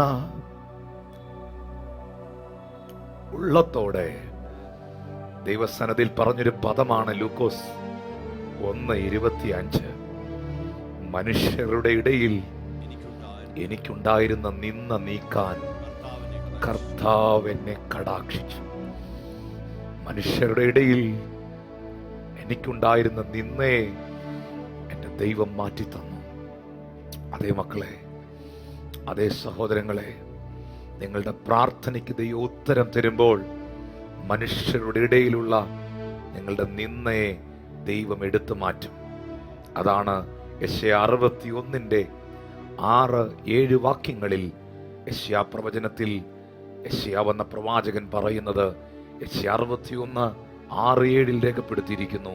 നിങ്ങളോ യഹോവയുടെ പുരോഹിതന്മാരെന്ന് വിളിക്കപ്പെടും, നമ്മുടെ ദൈവത്തിന്റെ ശുശ്രൂഷകന്മാരെന്ന് നിങ്ങൾക്ക് പേരാകും. നിങ്ങൾ ജാതികളുടെ സമ്പത്ത് അനുഭവിച്ച് അവരുടെ മഹത്വത്തിന് അവകാശികളായിത്തീരും. നാണത്തിന് പകരം നിങ്ങൾക്ക് ഇരട്ടിയായ പ്രതിഫലം കിട്ടും. നാണത്തിന് പകരം ഒരു എക്സ്ചേഞ്ച് നടക്കുകയാണ്. നാണത്തിന് പകരം നിങ്ങൾക്ക് ഇരട്ടിയായി പ്രതിഫലം കിട്ടും. എവിടെങ്കിലും നാണം കെട്ടിട്ടുണ്ടോ? ഈ സന്ദേശം കേട്ടോണ്ടിരിക്കുമ്പോൾ എവിടെങ്കിലും നാണം കെട്ടിട്ടുണ്ടോ? എവിടെങ്കിലും നാണം കെട്ടിട്ടുണ്ടോ? ഞാൻ അവരോട് ആത്മാവിൽ പറയുന്നു, നീ അനുഭവിച്ച നാണക്കേടിനെല്ലാം, നിന്നയ്ക്കെല്ലാം നിനക്ക് ഇരട്ടിയായി സ്വർഗത്തിലെ ദൈവം പ്രതിഫലം തരും. ലജ്ജയ്ക്ക് പകരം അവർ തങ്ങളുടെ ഓഹരിയിൽ സന്തോഷിക്കും. എവിടെങ്കിലും ലജ്ജിക്കപ്പെട്ടിട്ടുണ്ടോ? ഇൻസൾട്ടഡ് ആയിട്ടുണ്ടോ? റിജക്റ്റഡ് ആയിട്ടുണ്ടോ? അവർ തങ്ങളുടെ ഓഹരിയിൽ സന്തോഷിക്കും. അതാണ് സഭാപ്രസംഗി പറഞ്ഞത്, കണ്ണുനീരോടെ വിതയ്ക്കുന്നവൻ ആർപ്പോടെ കൊയ്യും. എല്ലാറ്റിനും ഒരു സമയമുണ്ട്, ഒരു സീസണുണ്ട്. വിതപ്പാനൊരു കാലം, കൊയ്യാനൊരു കാലം, വിലപിക്കാനൊരു കാലം, നൃത്തം ചെയ്യാനൊരു കാലം. എന്താ അതിന്റെ അർത്ഥം? വിലപിച്ചവൻ നൃത്തം ചെയ്തിരിക്കും. വിലപിച്ചവൻ നൃത്തം ചെയ്തിരിക്കും. വിലപിക്കാനൊരു കാലം നിനക്കുണ്ടായിരുന്നെങ്കിൽ, ഒരു സമയം നിനക്കുണ്ടായിരുന്നെങ്കിൽ, ഒരു ടൈം നിനക്കുണ്ടായിരുന്നെങ്കിൽ, നീ റിജോയ്സ് ചെയ്യുന്ന, നീ വർഷിപ്പ് ചെയ്യുന്ന, നീ ആനന്ദിക്കുന്ന, നിന്റെ ഉള്ളം പിടഞ്ഞ് വികസിക്കുന്ന ഒരു സീസൺ നിന്റെ മുമ്പിൽ സ്വർഗ്ഗം ഓപ്പൺ ആക്കാൻ പോവുകയാണ്. അങ്ങനെ അവർ തങ്ങളുടെ ദേശത്ത് ഇരട്ടി അവകാശം പ്രാപിക്കും. നിത്യ ആനന്ദം അവർക്കുണ്ടാകും. ആർക്ക്? നാണം കെട്ടവർക്ക്, നിന്ന അനുഭവിച്ചവർക്ക്, ലജ്ജ അനുഭവിച്ചവർക്ക്, പ്രതിസന്ധിയിലൂടെ കടന്നുപോയവർക്ക്, വെല്ലുവിളികൾ അനുഭവിച്ചവർക്ക്, ഒറ്റപ്പെടൽ അനുഭവിച്ചവർക്ക്. എങ്കിലും അതിന്റെ മധ്യയിൽ അപ്പാ എന്ന് വിളിച്ചുകൊണ്ട് ദൈവമുഖത്ത് നോക്കി പ്രാർത്ഥിച്ചവർക്ക്, അതിന്റെ മധ്യയിൽ യേശുവേ എന്ന് വിളിച്ചുകൊണ്ട് ദൈവമുഖം അന്വേഷിച്ചവർക്ക്, അതിന്റെ മധ്യയിലും കൂറിന്റെ ക്രമപ്രകാരം ശുശ്രൂഷ ചെയ്തവർക്ക് ദേശത്തിന്റെ നടുവിൽ ഇരട്ടി അവകാശമുണ്ടാകും. അവർ നിത്യാനന്ദം പ്രാപിപ്പാനിടയാകും. As we find the prophet in chapter 1, he was wailing and weeping about the things that's happening around. But when he came to the second chapter, he is getting the voice of the Lord. And finally, when you come to chapter 3, you can understand he burst forth in singing to the Lord. And as James says, those who are happy, let them sing songs. And he is no more unhappy. He is no more complaining. He is bursting forth in praises. Why? Because the Lord started answering the prayers. And as the pastor prophesied to some people who are hearing this message, the Lord revealed to the pastor that some sister who is praying for her marriage, she is blocked and locked at the present time, but the Lord is revealing that the Lord is going to make that happen. Your prayer is going to be answered. And about another brother who is praying for and waiting for a job, you have applied and no answer so far, and the Lord says December will be a time for answering your prayers. And what will be your response when the Lord answers your prayers? As the prophet was bursting forth in praises, will you praise the Lord? And pastor is trying to give some points related to that. What will be your response? First, your reproach will be taken away when the Lord answers your prayers. Your reproach will be taken away. The best example from Elizabeth, where she was a barren. She didn't have a child, and actually she was a question mark in front of others because her husband is doing ministry, and this is a question. This everyone points to her and talks about this, and this is a great shame and ridicule in front of other people. But in Luke 1:25, you find she is praising the Lord. Why? Because the Lord came down. The angel of the Lord came down as Zechariah was ministering to the Lord and said, you will be having a son, and that son's name will be John. You need to name him John. There are two people in the New Testament whom the Lord named. One is Lord Jesus Christ. You have to name him Jesus because he will be redeeming the people from their bondage of sin. Second person is John. That's why he is greater than any person who is born from women, because he was the product or result of long awaited prayer, and the Lord named him as John. And he was a person who came as best, as the pastor said, he was a seasoned prophet. Continuously he prophesied, and he prophesied about a season which is going to break open. And pastor got the privilege to stand in the place where John was beheaded, and the Lord spoke. He was the one who talked about a season which is going to be opened by Jesus Christ by baptizing the people in Holy Spirit and fire. And that prophecy was made by this great man. And how did that happen? It came out of great prayer. It came out of great agony. It came out of great turmoil. It came out of great shame. It came out of great ridicule. It was an answer to that constant and incessant prayer that was offered by this couple. And the Lord made it so beautiful, and the Lord made it so amazing that John became the last chapter of the Old Testament, and he was breaking open a new season, and he prophesied about a baptizer who is coming, who is superior than him. That was the kind of answer the Lord gave. And from Isaiah, and an appropriate words from Isaiah chapter 61 verse 7, instead of your shame you shall have double honor. Instead of your confusion, you shall rejoice in the portion. As the pastor said, the person who has undergone shame in their life, the Lord will give them double honor. The person who has undergone tremendous amount of agony in their life, the Lord will give them double portion, everlasting joy. And as the Ecclesiastes says, if you had a time of weeping, there is a time of weeping. There is also a time of jubilation and rejoicing. If you had undergone a time of weeping in your life, the Lord has in store for you a time of rejoicing. So do not lose heart. Wait for the Lord. He will show up in your life. പ്രാർത്ഥനയ്ക്ക് ദൈവം മറുപടി തരുമ്പോൾ ഇത് ദൈവത്തിന്റെ ഒരു ആലോചനയാണ്. നിങ്ങളോട് നിങ്ങളുടെ നിന്ദകൾ മാറ്റിയിരിക്കും. രണ്ട്, ദൈവം നമ്മുടെ പ്രാർത്ഥനയ്ക്ക് മറുപടി തരുമ്പോൾ, ദൈവം നമുക്ക് ഉത്തരമരുളുമ്പോൾ, ഹബക്കൂക്കിനോട് ഉത്തരമരുളിയതുപോലെ നമ്മളോട് ഉത്തരമരുളുമ്പോൾ നമ്മൾ സന്തോഷിക്കും. നിങ്ങൾ സന്തോഷിക്കും. അതുകൊണ്ടാണ് സങ്കീർത്തനം 53 6-ാമത്തെ വാക്യത്തിൽ സങ്കീർത്തനക്കാരൻ പറഞ്ഞിരിക്കുന്നത്, ദൈവം തൻ്റെ ജനത്തിൻ്റെ സ്ഥിതി മാറ്റുമ്പോൾ യാക്കോബ് സന്തോഷിക്കുകയും ഇസ്രായേൽ ആനന്ദിക്കുകയും ചെയ്യും. ആ വാക്യം ഒന്ന് വായിക്കാമോ ദൈവദാസനെ? സിയോനിൽ നിന്ന് ഇസ്രായേലിന്റെ രക്ഷ വന്നെങ്കിൽ ദൈവം തന്റെ ജനത്തിന്റെ സ്ഥിതി മാറ്റുമ്പോൾ യാക്കോബ് സന്തോഷിക്കും. ആര് സന്തോഷിക്കും?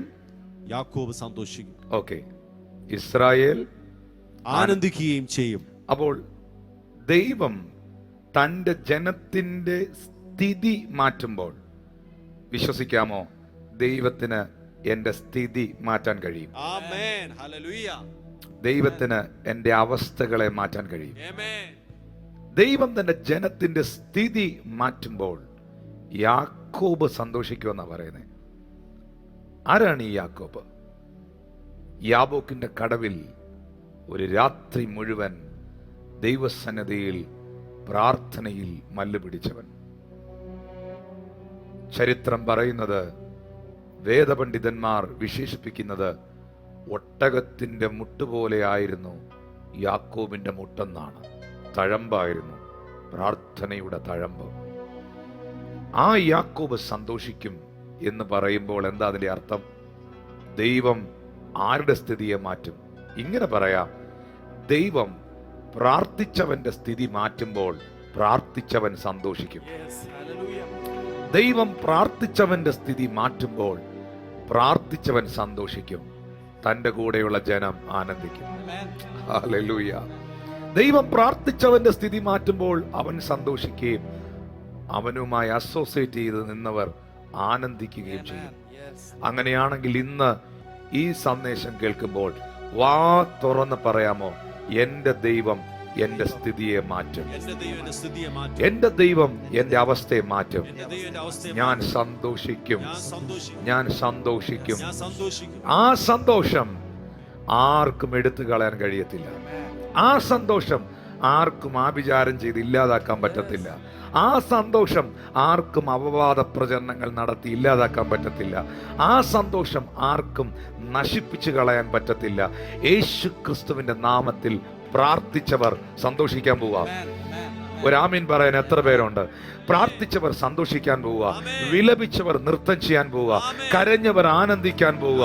The month of December, the month of blessings in your life in the name of Jesus.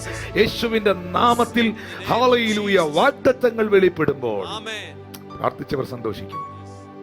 യാബോക്കിന്റെ കടവിൽ നീ എന്നെ അനുഗ്രഹിച്ചല്ലാതെ ഞാൻ നിന്നെ വിടുകയില്ലെന്ന് മല്ല് പിടിക്കുന്ന യാക്കോബേ, ദൈവമേ, നീ എൻ്റെ അവസ്ഥയെ മാറ്റിയാൽ, നീ എൻ്റെ സിറ്റുവേഷൻസിനെ ചേഞ്ച് ചെയ്താൽ, ഞാൻ ഈ കല്ല് വെച്ചിരിക്കുന്ന സ്ഥലം നിനക്കൊരാലയം ഉണ്ടാക്കുമെന്നും, അപ്പാ നീ എനിക്ക് തരുന്ന സകലത്തിലും എൻ്റെ അപ്പനായ അബ്രഹാമിനെ ഇസഹാക്കിനെ പോലെ, എൻ്റെ വല്യപ്പനായ അബ്രഹാമിനെ പോലെ ഞാൻ ദശാംശം തരുമെന്നും യാക്കോബ് തീരുമാനമെടുത്തപ്പോൾ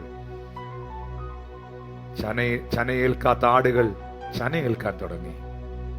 മെലിഞ്ഞ ആടുകൾ പുഷ്ടി പ്രാപിക്കാൻ തുടങ്ങി. അങ്ങനെ യാക്കോബ് വർദ്ധിച്ച് വർദ്ധിച്ച് വർദ്ധിച്ച് മഹാധനവാനായി തീർന്നു. ഇന്ന് ഈ മെസ്സേജ് കേൾക്കുമ്പോൾ ഏതൊക്കെയോ യാക്കോബുമാരെന്നെ കേൾക്കുന്നുണ്ട്. സകലതും നഷ്ടപ്പെട്ട് കല്ല് തലയണയായി വെച്ചുകൊണ്ട് നിരാശയുടെ ലൂസിൽ കിടക്കുന്നവർ. എന്നാൽ അതിൻ്റെ മധ്യയിൽ ദൈവത്തിൻ്റെ ചില എൻകൗണ്ടറുകൾ. Yes, I am prophesying you. ഞാൻ ആരോട് പ്രവചിക്കുന്നു ആത്മാവിൽ. എനിക്കറിയാം ഇപ്പോൾ നീ ആയിരിക്കുന്ന ആ പോയിന്റിൽ, ആ സ്ഥലത്ത് കല്ല് തലയണയായി വെച്ച് കിടക്കുന്ന ലൂസ് പോലെ ഒറ്റപ്പെട്ട്, വീടും നാടും ഊരും എല്ലാം വിട്ട് ഒറ്റപ്പെട്ട്, പ്രതീക്ഷകൾ മുഴുവൻ നഷ്ടപ്പെട്ട്, സൂര്യൻ അസ്തമിച്ചു എന്ന് അവിടെ എഴുതിയിരിക്കുന്നത് പോലെ എല്ലാ പ്രതീക്ഷകളും അസ്തമിച്ച് നീ ഒറ്റപ്പെട്ട് കിടക്കുന്ന മൂമെന്റിൽ ചില ഹെവൻലി ഡ്രീമുകൾ, ചില എൻകൗണ്ടറുകൾ നിന്റെ ജീവിതത്തിൽ ഉണ്ടാകാൻ പോവുകയാണ്. ആ എൻകൗണ്ടറുകൾ നിന്റെ സീസണെ ചേഞ്ച് ചെയ്യാൻ പോവുകയാണ്, നിന്റെ സിറ്റുവേഷൻസിനെ ചേഞ്ച് ചെയ്യാൻ പോവുകയാണ്, നിന്റെ ലൈഫ് സ്റ്റൈലിനെ അത് ചേഞ്ച് ചെയ്യാൻ പോവുകയാണ്. അതുകൊണ്ടാണ് അവിടെ എഴുതിയിരിക്കുന്നത്, ദൈവം തൻ്റെ ജനത്തിൻ്റെ സ്ഥിതി മാറ്റിയാൽ, അല്ലെങ്കിൽ മാറ്റുമ്പോൾ പ്രാർത്ഥിച്ച യാക്കോബ് സന്തോഷിക്കും. അവനുമായി അസോസിയേറ്റ് ചെയ്യുന്നവർ അവന്റെ രാജ്യം ആനന്ദിക്കും. അതെ, വാ തുറന്ന് പറഞ്ഞേ, ഞാനും എൻ്റെ കുടുംബവും സന്തോഷിക്കും. ഞാനും എൻ്റെ കുടുംബവും സന്തോഷിക്കും. ഞങ്ങൾ ക്രിസ്തുവിൽ ആനന്ദിക്കും. ക്രിസ്തുവിൽ ആനന്ദിക്കും. When the Lord hears your prayers, your reproach will be taken away. That's the first thing happens. Second thing, you will rejoice in the Lord. Psalm 53 verse 6. Oh, that salvation for Israel would come out of Zion. When God restores the fortunes of his people, let Jacob rejoice, let Israel be glad. That means God is a God who will restore your fortunes. The situations will change. God can positively change your present situation for good, and God only can do that. Jacob, what was the specialty of Jacob? Jacob was the one who wrestled with the Lord in prayer at the brook of Jabbok, and he was wrestling in prayer. And as the pastor paraphrased it, the person who prays before the Lord will be glad, and the people along with this prayer warrior will rejoice. Those who associate with this prayer warrior will rejoice when the Lord restores the fortunes of this prayer warrior, prayerful man. This joy cannot be taken away by any Satan. This joy cannot be sabotaged by any people who say bad about you. This joy cannot be destroyed by anyone, because this is the joy given by God. Jacob was a man of prayer, and at one of the darkest times in his life, when sun set and when darkness was everywhere, he began to encounter a God, and he took some serious decisions in his life. He took a decision to tithe. He took a decision to worship the Lord. He took a decision that I will follow the Lord forever. What was the result? The Lord began to expand him, Yes. and the Lord began to bless him. Amen. You know what was his blessing? He became exceedingly abundantly prosperous, and he became the most prosperous man at that point of time, because he prayed before the Lord. He took decisions in his life, and he stuck to those decisions, and the Lord began to bless. And as the pastor said, you may be undergoing such kind of a loose situation in your life. You are hopeless. There is darkness all around, and you are thinking that nothing is happening. But the Lord says the Lord is going to break open an encounter of the Lord with you, and the situations will change. That encounter will change your situation. Seasons will change. Situations will change. And even your lifestyle will change when the Lord changes the fortunes of the people. When the Lord changes the fortunes of a prayerful man. ദൈവം നമ്മുടെ പ്രാർത്ഥനയ്ക്ക് മറുപടി തരുമ്പോൾ നിന്ന മാറും, പ്രാർത്ഥിച്ചവന് സന്തോഷം ഉണ്ടാകും. ഞാനിപ്പം നിങ്ങളോട് സംസാരിച്ചുകൊണ്ടിരിക്കുമ്പം കർത്താവ് എന്നോട് പറയുമായിരുന്നു, ദൈവം പ്രാർത്ഥനയ്ക്ക് മറുപടി തരുമ്പം നമ്മുടെ വിശ്വാസം വർദ്ധിക്കും. അതെ, ദൈവം നമ്മുടെ പ്രാർത്ഥനയ്ക്ക് മറുപടി തരുമ്പോൾ, ദൈവം നമുക്ക് ഉത്തരം തരുമ്പോൾ നമ്മുടെ ഫെയ്ത്ത് ലെവൽ പഴയതുപോലെ ആയിരിക്കത്തില്ല. ഞാനൊരു സംഭവം എനിക്കിപ്പം പ്രസംഗിക്കുമ്പോൾ എൻ്റെ മനസ്സിൽ വന്ന ഒരു ചിന്തയാണ്. ഈ യോഹന്നാന്റെ സുവിശേഷം 11-ാം അധ്യായത്തിൻ്റെ 42-ാമത്തെ വാക്യം, വേർഡ് 42, അവിടെ എഴുതിയിരിക്കുന്നത് എങ്ങനെയാണ്? നീ എപ്പോഴും എൻ്റെ അപേക്ഷ കേൾക്കുന്നെന്ന് ഞാൻ അറിഞ്ഞിരിക്കുന്നു, എങ്കിലും നീ എന്നെ അയച്ചെന്ന് ചുറ്റും നിൽക്കുന്ന പുരുഷാരം വിശ്വസിക്കേണ്ടതിന് അവരുടെ നിമിത്തം ഞാൻ പറയുന്നു എന്ന് പറഞ്ഞു. ഈ സംഭവം ഇതാണ്. യേശു കർത്താവ് ബഥാനിയിൽ വന്നു. ഈ ബഥാനിയിലേക്ക് യേശുവിനെ കയറ്റത്തില്ലെന്നായിരുന്നു നാട്ടുകാർ പറഞ്ഞിരുന്നത്. ശിഷ്യന്മാർ ഈ ലാസറിൻ്റെ മരണവാർത്ത അറിഞ്ഞ സമയത്ത്, അല്ലെങ്കിൽ അവൻ രോഗിയായിട്ട് ഇരിക്കുന്ന സമയത്ത് ശിഷ്യന്മാർ കർത്താവിനോട് പറയുന്നുണ്ട്. അതിൻ്റെ 8-ാമത്തെ വാക്യത്തിൽ, യോഹന്നാൻ 11:8, അതിൻ്റെ ശേഷം ശിഷ്യന്മാർ അവനോട് നാം വീണ്ടും യഹൂദിയിലേക്ക് പോകാം എന്ന് പറഞ്ഞു. ശിഷ്യന്മാർ അവനോട്, റബി, യഹൂദന്മാർ ഇപ്പോൾ തന്നെ നിന്നെ കല്ലെറിയാൻ ഭാവിച്ചല്ലോ, നീ പിന്നെയും അവിടെ പോകുന്നോ? കാരണം നീ ബഥാനിയിലോട്ട് പോകരുത്, നിന്നെ കണ്ട കല്ലുപെറുക്കി എറിയാൻ നിൽക്കുവാണ് അവിടെ ആൾക്കാർ. നീ ബഥാനിയിലേക്ക് പോകരുത്, നിന്നെ കണ്ടാൽ അറ്റാക്ക് ചെയ്യാൻ അവിടെ ആൾക്കാർ വെയിറ്റിങ്ങിലാണ്. അവരുടെ മധ്യയിലോട്ട് നീ പോകരുത്. പക്ഷേ നമുക്കറിയാം, യേശു മാർത്തയുടെയും മറിയയുടെയും ഭവനത്തിലെത്തുന്നു. ലാസറിനെ അടക്കിയ അവനെ വെച്ച സ്ഥലം എവിടെയെന്ന് ചോദിക്കുന്നു. അവരൊന്നിച്ച് ആ കല്ലറ വാതിക്കലേക്ക് ചെല്ലുന്നു. 39-ാമത്തെ വാക്യത്തിൽ കല്ല് നീക്കുവാൻ യേശു പറയുന്നു. മരിച്ചവന്റെ സഹോദരിയായ മാർത്ത, കർത്താവേ, നാറ്റം വെച്ചു തുടങ്ങി, 4 ദിവസമായല്ലോ എന്ന് പറഞ്ഞു. യേശു അവളോട്, വിശ്വസിച്ചാൽ നീ ദൈവത്തിന്റെ മഹത്വം കാണുമെന്ന് ഞാൻ നിന്നോട് പറഞ്ഞില്ലയോ എന്ന് പറഞ്ഞു. 41 വാക്യം. അവർ കല്ലു നീക്കി യേശു മേലോട്ട് നോക്കി. എല്ലാരും കല്ലേലോട്ടും കല്ലറയിലോട്ടും നോക്കി, യേശു മേലോട്ട് നോക്കി. യേശു അപ്പമീനുകൾ കയ്യിലെടുത്തപ്പോൾ എല്ലാവരും അപ്പത്തിലും മീനിലും നോക്കി, യേശു സ്വർഗത്തിലേക്ക് നോക്കി. ഈ ഒരു കാര്യം നിങ്ങൾ മനസ്സിലാക്കണം. അപ്പത്തിലേക്കും മീനിലേക്കും നോക്കുന്നവർക്ക് അന്നേരം അപ്പവും മീനും കിട്ടും. സ്വർഗത്തിലേക്ക് നോക്കുന്നവന് എന്നും അത്ഭുതങ്ങൾ കാണാൻ കഴിയും. കല്ലറയിലോട്ട് നോക്കുന്നവന് നാറ്റം വെച്ച ലാസറിനെ കാണാൻ കഴിയും. സ്വർഗത്തിലേക്ക് നോക്കുന്നവന് മഹത്വമുള്ള ദൈവം ലാസറിനെ ഉയർപ്പിക്കുന്നത് കാണാൻ കഴിയും. ഹല്ലേലൂയ. അവൻ മുകളിലേക്ക് നോക്കി, പിതാവേ, നീ എന്റെ അപേക്ഷ കേട്ടതിനാൽ ഞാൻ നിന്നെ വാഴ്ത്തുന്നു. 42 വാക്യാണോ കേട്ടോ മെസ്സേജ് ഇന്നത്തെ. നീ എപ്പോഴും എന്റെ അപേക്ഷ കേൾക്കുന്നു എന്ന് ഞാൻ അറിഞ്ഞിരിക്കുന്നു. നീ എന്റെ പ്രാർത്ഥന കേൾക്കുമെന്ന് എനിക്കറിയാം. ഞാൻ എന്തു പറഞ്ഞാലും പിതാവേ നീ ചെയ്യുമെന്നും എനിക്കറിയാം. പക്ഷെ എന്റെ വിഷയം അതല്ല. നീ എന്നെ അയച്ചെന്നും, കാരണം എന്നെ കല്ലെടുത്തെറിയാൻ, എന്നെ തല്ലിക്കൊല്ലാൻ, എന്നെ ക്രൂശിക്കാൻ, എന്നെ പരിഹസിക്കാൻ, എന്നെ ട്രാപ്പിലാക്കാൻ കാത്തിരിക്കുന്ന ഒരു സമൂഹത്തിന്റെ നടുവിലാണ് ഞാൻ നിൽക്കുന്നത്. എങ്കിലും നീ എന്നെ അയച്ചെന്ന് എന്റെ ചുറ്റും നിൽക്കുന്ന പുരുഷാരം വിശ്വസിക്കേണ്ടതിന് അവരുടെ നിമിത്തം ഞാൻ പറയുന്നു, അല്ലെങ്കിൽ ഞാൻ അപേക്ഷിക്കുന്നു, ഞാൻ പ്രാർത്ഥിക്കുന്നു.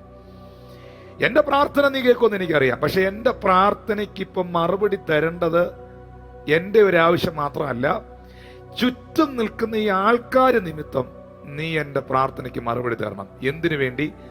അവരുടെ വിശ്വാസം വർദ്ധിക്കാൻ. അപ്പം പ്രാർത്ഥനയ്ക്ക് മറുപടി വെളിപ്പെട്ടാൽ, ബഥാനിയയിൽ യേശു പ്രാർത്ഥിച്ച പ്രാർത്ഥനയ്ക്ക് മറുപടി വെളിപ്പെട്ടാൽ എന്ത് സംഭവിക്കും? അവിടെ നിൽക്കുന്നവരിലെല്ലാം വിശ്വാസമുണ്ടാകും. ഇന്ന് ഈ സന്ദേശം കേൾക്കുമ്പോൾ ഞാൻ ഇങ്ങനെ ചിലരോട് പറയാൻ ഇഷ്ടപ്പെടുന്നു. നിന്റെ ചില പ്രാർത്ഥനകൾക്ക് സ്വർഗത്തിലെ ദൈവം മറുപടി തരുമ്പോൾ ഇന്ന് വരെ ഇതിനകത്തോട്ടൊന്നും അടുക്കാതെ അകലം വിട്ട് നിൽക്കുന്ന ചിലതൊക്കെ വിശ്വാസത്തിലേക്ക് വരും. ഏറ്റെടുക്കുന്നവർക്കായി ദൈവത്തെ സ്തുതിക്കുന്നു. ഇതുവരെ ഇതൊന്നും അംഗീകരിക്കാതെയും ഏറ്റെടുക്കാതെയും ഇരിക്കുന്ന പലരും ഈ ദൈവം സർവശക്തനെന്ന് വിളിച്ചു പറയും. ഹല്ലേലൂയ. ഞാൻ ഒന്നും കൂടെ ഒരു പദവും കൂടെ അതിനകത്ത് കയറ്റി വെക്കുകയാണ്, ഒരു സംഭവം കൂടെ എടുത്തു വെച്ചുകൊണ്ട്. നിന്റെ ദൈവം വലിയവനെന്നും നിന്റെ ദൈവം സർവശക്തനെന്നും ചിലർ വിളിച്ചു പറയും. അത് സംഭവിക്കും. ഇതൊരു ഫാമിലിയോടുള്ള മെസ്സേജാണ്. അതാണ് 1 രാജാക്കന്മാരുടെ പുസ്തകം 18-ാം അധ്യായത്തിന്റെ 37 മുതൽ 39 വരെയുള്ള വാക്യങ്ങളിൽ ഏലിയാവിന്റെ പ്രാർത്ഥനയിൽ നമ്മൾ കാണുന്നത്. യഹോവേ എനിക്ക് ഉത്തരമരുളണമേ. First king chapter 18 verse 37 onwards. യഹോവേ നീ എനിക്ക് ഉത്തരമരുളണമേ, എന്റെ പ്രാർത്ഥനയ്ക്ക് നീ മറുപടി തരണമേ. നീ ദൈവം തന്നെ യഹോവേ, എനിക്കറിയാം നീ ദൈവം തന്നെ യഹോവേ. ആമീൻ. നീ തങ്ങളുടെ ഹൃദയം വീണ്ടും തിരിച്ചുവെന്ന് ഈ ജനം അറിയേണ്ടതിന് എനിക്ക് ഉത്തരമരുളണമേ. ഹല്ലേലൂയ. എന്റെ പ്രാർത്ഥന കേൾക്കുന്ന ഒരു ദൈവമുണ്ടെന്ന് എന്റെ കുടുംബം കാണേണ്ടതിന്, എന്റെ പ്രാർത്ഥന കേൾക്കുന്ന ദൈവമുണ്ടെന്ന് എന്റെ ദേശം കാണേണ്ടതിന്, എന്റെ പ്രാർത്ഥന കേൾക്കുന്ന ദൈവമുണ്ടെന്ന് എന്റെ സഹപ്രവർത്തകർ കാണേണ്ടതിന്, എന്റെ പ്രാർത്ഥന കേൾക്കുന്ന ദൈവമുണ്ടെന്ന് എന്റെ സഹജീവികളും സമൂഹവും ദേശവും കാണേണ്ടതിന് നീ എനിക്ക് ഉത്തരമരുളണമേ. എന്റെ പ്രാർത്ഥന കേൾക്കുന്ന ഒരു ദൈവമുണ്ടെന്ന് എന്നെ വെല്ലുവിളിക്കുന്ന അശേരകളുടെ ആൾക്കാരും ബാലിന്റെയും ഇസബേലിന്റെയും ആൾക്കാരും അറിയേണ്ടതിന് എനിക്ക് ഉത്തരമരുളണമേ. ആ പ്രാർത്ഥനയുടെ നടുവിൽ ഉടനെ യഹോവയുടെ തീ ഇറങ്ങി. യേശു പ്രാർത്ഥിച്ചു, കർത്താവേ പിതാവേ നീ എന്റെ പ്രാർത്ഥന കേൾക്കുന്നെന്ന്, നീ എന്റെ അപേക്ഷ കേൾക്കുന്നെന്ന് എനിക്കറിയാം. പക്ഷേ എന്റെ ചുറ്റും നിൽക്കുന്നവർ വിശ്വസിക്കേണ്ടതിന് നീ ഒരു പ്രവൃത്തി ചെയ്യണം. പ്രവൃത്തി നടന്നോ? ലാസർ ഉയർത്തില്ലേ? ഏലിയാവ് പ്രാർത്ഥിച്ചു, ദൈവമേ എന്റെ ചുറ്റും നിൽക്കുന്നവർ അറിയേണ്ടതിന് നീ ഒരു പ്രവൃത്തിയെ ചെയ്യണം. ഉടനെ, ഒരു മിനിറ്റ് താമസിച്ചില്ല, ഉടനെ യഹോവയുടെ തീ ഇറങ്ങി ഹോമയാഗവും വിറകും മണ്ണും ദഹിപ്പിച്ചു, തോട്ടിലെ വെള്ളം വറ്റിച്ചു കളഞ്ഞു. അതേ പ്രിയപ്പെട്ടവരെ, ദൈവം നമ്മുടെ പ്രാർത്ഥനയ്ക്ക് മറുപടി തരുമ്പോൾ നമ്മുടെ വിശ്വാസം വർദ്ധിക്കും. എന്റെ ദൈവം വലിയവനെന്ന് പറയും. അതാ 39 വാക്യം. 1 രാജാക്കന്മാർ 18:39. ജനമെല്ലാം അത് കണ്ട് കവിഞ്ഞു വീണു. യഹോവ തന്നെ ദൈവം, യഹോവ തന്നെ ദൈവം എന്ന് അവർ പറഞ്ഞു. ഇന്ന് ചില കുടുംബങ്ങളോട് പറയുന്നു, ആമീൻ, നീ സേവിക്കുന്ന ദൈവം സർവശക്തനെന്നും നിന്റെ ദൈവത്തെ എനിക്കും വേണമെന്നും നിന്റെ ദൈവത്തെ എനിക്കും സേവിക്കണമെന്നും നീ ആരാധിക്കുന്ന ദൈവം വലിയവനെന്നും പറയത്തക്ക നിലകളിൽ ചില പ്രാർത്ഥനയുടെ മറുപടികൾ നിന്റെ ജീവിതത്തിൽ ദൈവം വെളിപ്പെടുത്തും. When the Lord answers your prayer, your faith will increase. An example of that, John chapter 11 verse 42. Father, I thank you that you have heard me. I knew that you always hear me, but I said this on account of the people standing around, that they may believe that you send me. You know, the situation was a very difficult situation because the Jews said that they will stone Jesus. Almost there was a chance of even an assassination of Jesus if Jesus entered Judea, especially into Bethany. But Jesus very courageously steps into that place and goes right into the tomb of Lazarus and stands in front of the tomb and says, open the tomb. And everyone was intently looking into the tomb, and Jesus Christ looked up. If you look at the tomb, you may find a stenching Lazarus inside. But if you look up, you can find the Lord Father up there ready to reveal the glory. And what happened?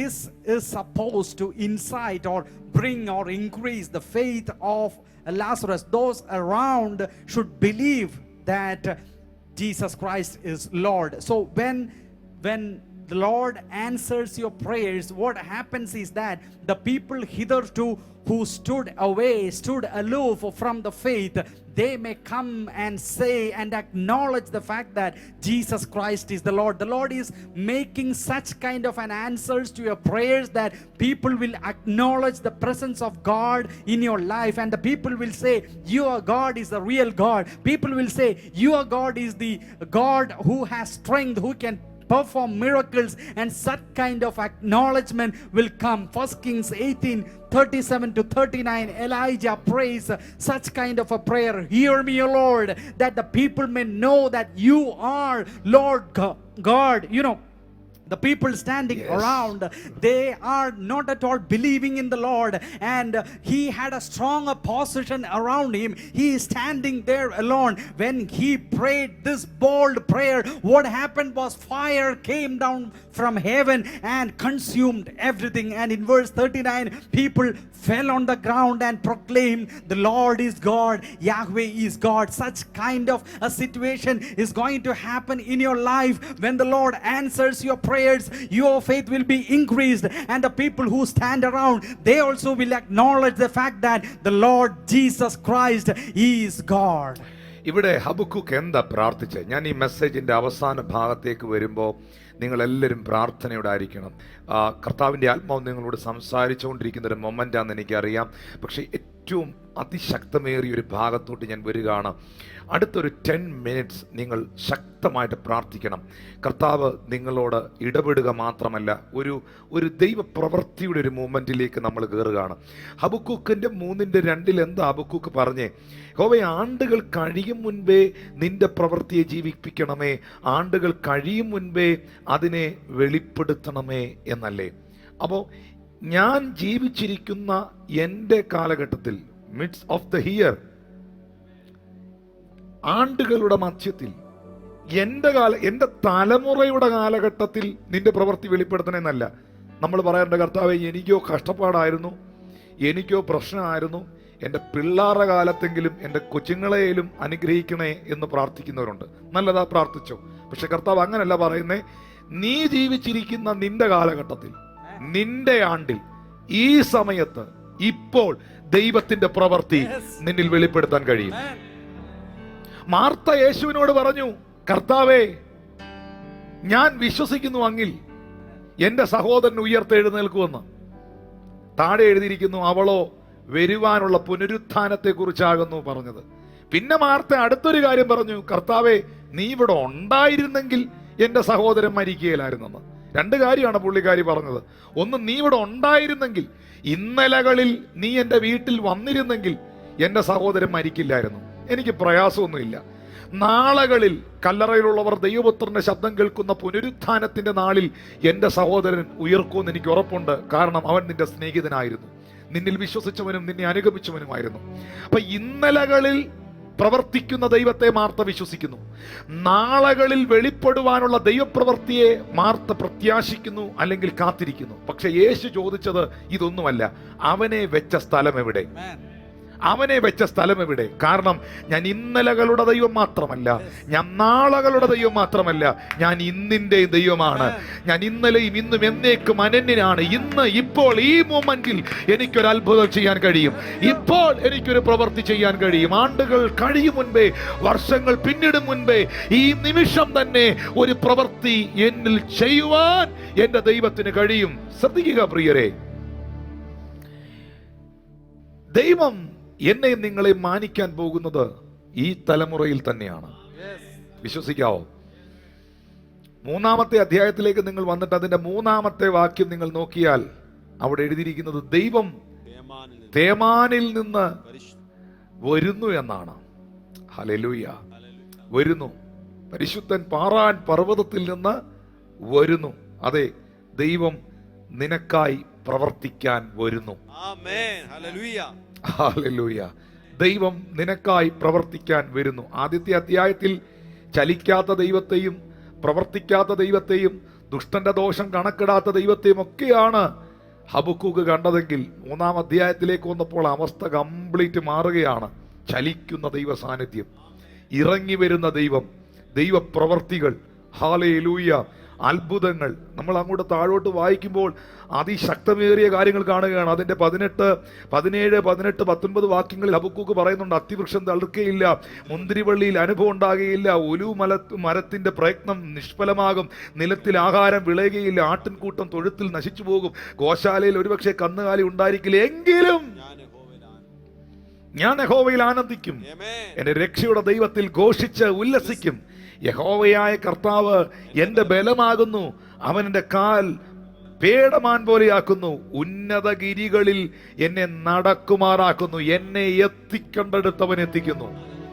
എന്നെ എത്തിക്കേണ്ട എൻ്റെ ആ ഡെസ്പായിരിക്കുന്ന, discouraged ആയിരിക്കുന്ന, സ്റ്റക്കായിരിക്കുന്ന അവസ്ഥയിൽ നിന്ന് എൻ്റെ കാലുകളെ പേടമാന്റെ കാല് പോലെയാക്കി ഉന്നതങ്ങളിലേക്ക് സ്വർഗത്തിലെ ദൈവം എന്നെ നയിക്കുകയാണ്. കൈകളെ ഉയർത്തി ദൈവത്തിനൊന്ന് സ്തോത്രം ചെയ്തേ പ്രിയരെ. ആണ്ടുകൾ തീരും മുൻപേ അവിടുത്തെ പ്രവൃത്തിയെ വെളിപ്പെടുത്തണമേ എന്ന് ഹബക്കൂക്ക് പ്രാർത്ഥിച്ചതുപോലെ ഇന്ന് ഒരു ദൈവപ്രവൃത്തിക്ക് വേണ്ടി വെയിറ്റ് ചെയ്യുന്നവരുണ്ടെങ്കിൽ, പ്രാർത്ഥിക്കുന്നവരുണ്ടെങ്കിൽ, കണ്ണുകളെ അടച്ചോ, കരങ്ങളെ ഉയർത്തിപ്പിടിച്ചോ, പ്രാർത്ഥിക്കാൻ തുടങ്ങിക്കോ. ദൈവം നിന്റെ പ്രാർത്ഥനയ്ക്ക് മറുപടി തരുമ്പോൾ നിന്റെ നിന്ന മാറും, വിശ്വാസം വർദ്ധിക്കും, സന്തോഷിക്കും. നിന്റെ ദൈവം വലിയവനെന്ന് നിന്നോടൊപ്പമുള്ളവരും നിന്റെ ദേശവും കാണുവാനിടയായിത്തീരും. പ്രവർത്തിക്കാതിരിക്കുന്ന, രക്ഷിക്കാതിരിക്കുന്ന, കൈകെട്ടി നിൽക്കുന്ന, ദുഷ്ടന്റെ ദോഷം കണക്കിടാതിരിക്കുന്ന ദൈവത്തെയാണ് കഴിഞ്ഞ മിനിറ്റുകൾ വരെയും, കഴിഞ്ഞ മാസങ്ങൾ വരെയും, കഴിഞ്ഞ മണിക്കൂറുകൾ വരെയും നിങ്ങൾ കണ്ടതെങ്കിൽ, ഇറങ്ങി വരുന്ന ദൈവത്തെ, ചലിക്കുന്ന ദൈവത്തെ, പ്രവർത്തിക്കുന്ന ദൈവത്തെ, അത്ഭുതം ചെയ്യുന്ന ദൈവത്തെ, മറുപടി തരുന്ന ദൈവത്തെ, ഹല്ലേലൂയ, ഉന്നത ഗിരികളിലേക്ക് എന്നെ നയിക്കുന്ന ദൈവത്തെ ഞാൻ കാണുകയാണ് പ്രിയരെ. ആ പ്രത്യാശയുള്ളവർ അന്യഭാഷയിൽ പ്രാർത്ഥിക്കാൻ തുടങ്ങി. എല്ലാവരും പ്രാർത്ഥിക്കുമ്പോൾ ആ ഭാഗം റിജോയ് സാർ ട്രാൻസ്ലേറ്റ് ചെയ്യും. ഞാൻ അതിനുശേഷം നിങ്ങൾക്ക് വേണ്ടി പ്രാർത്ഥിക്കാൻ പോവുകയാണ്. Come on, Amen, pray together.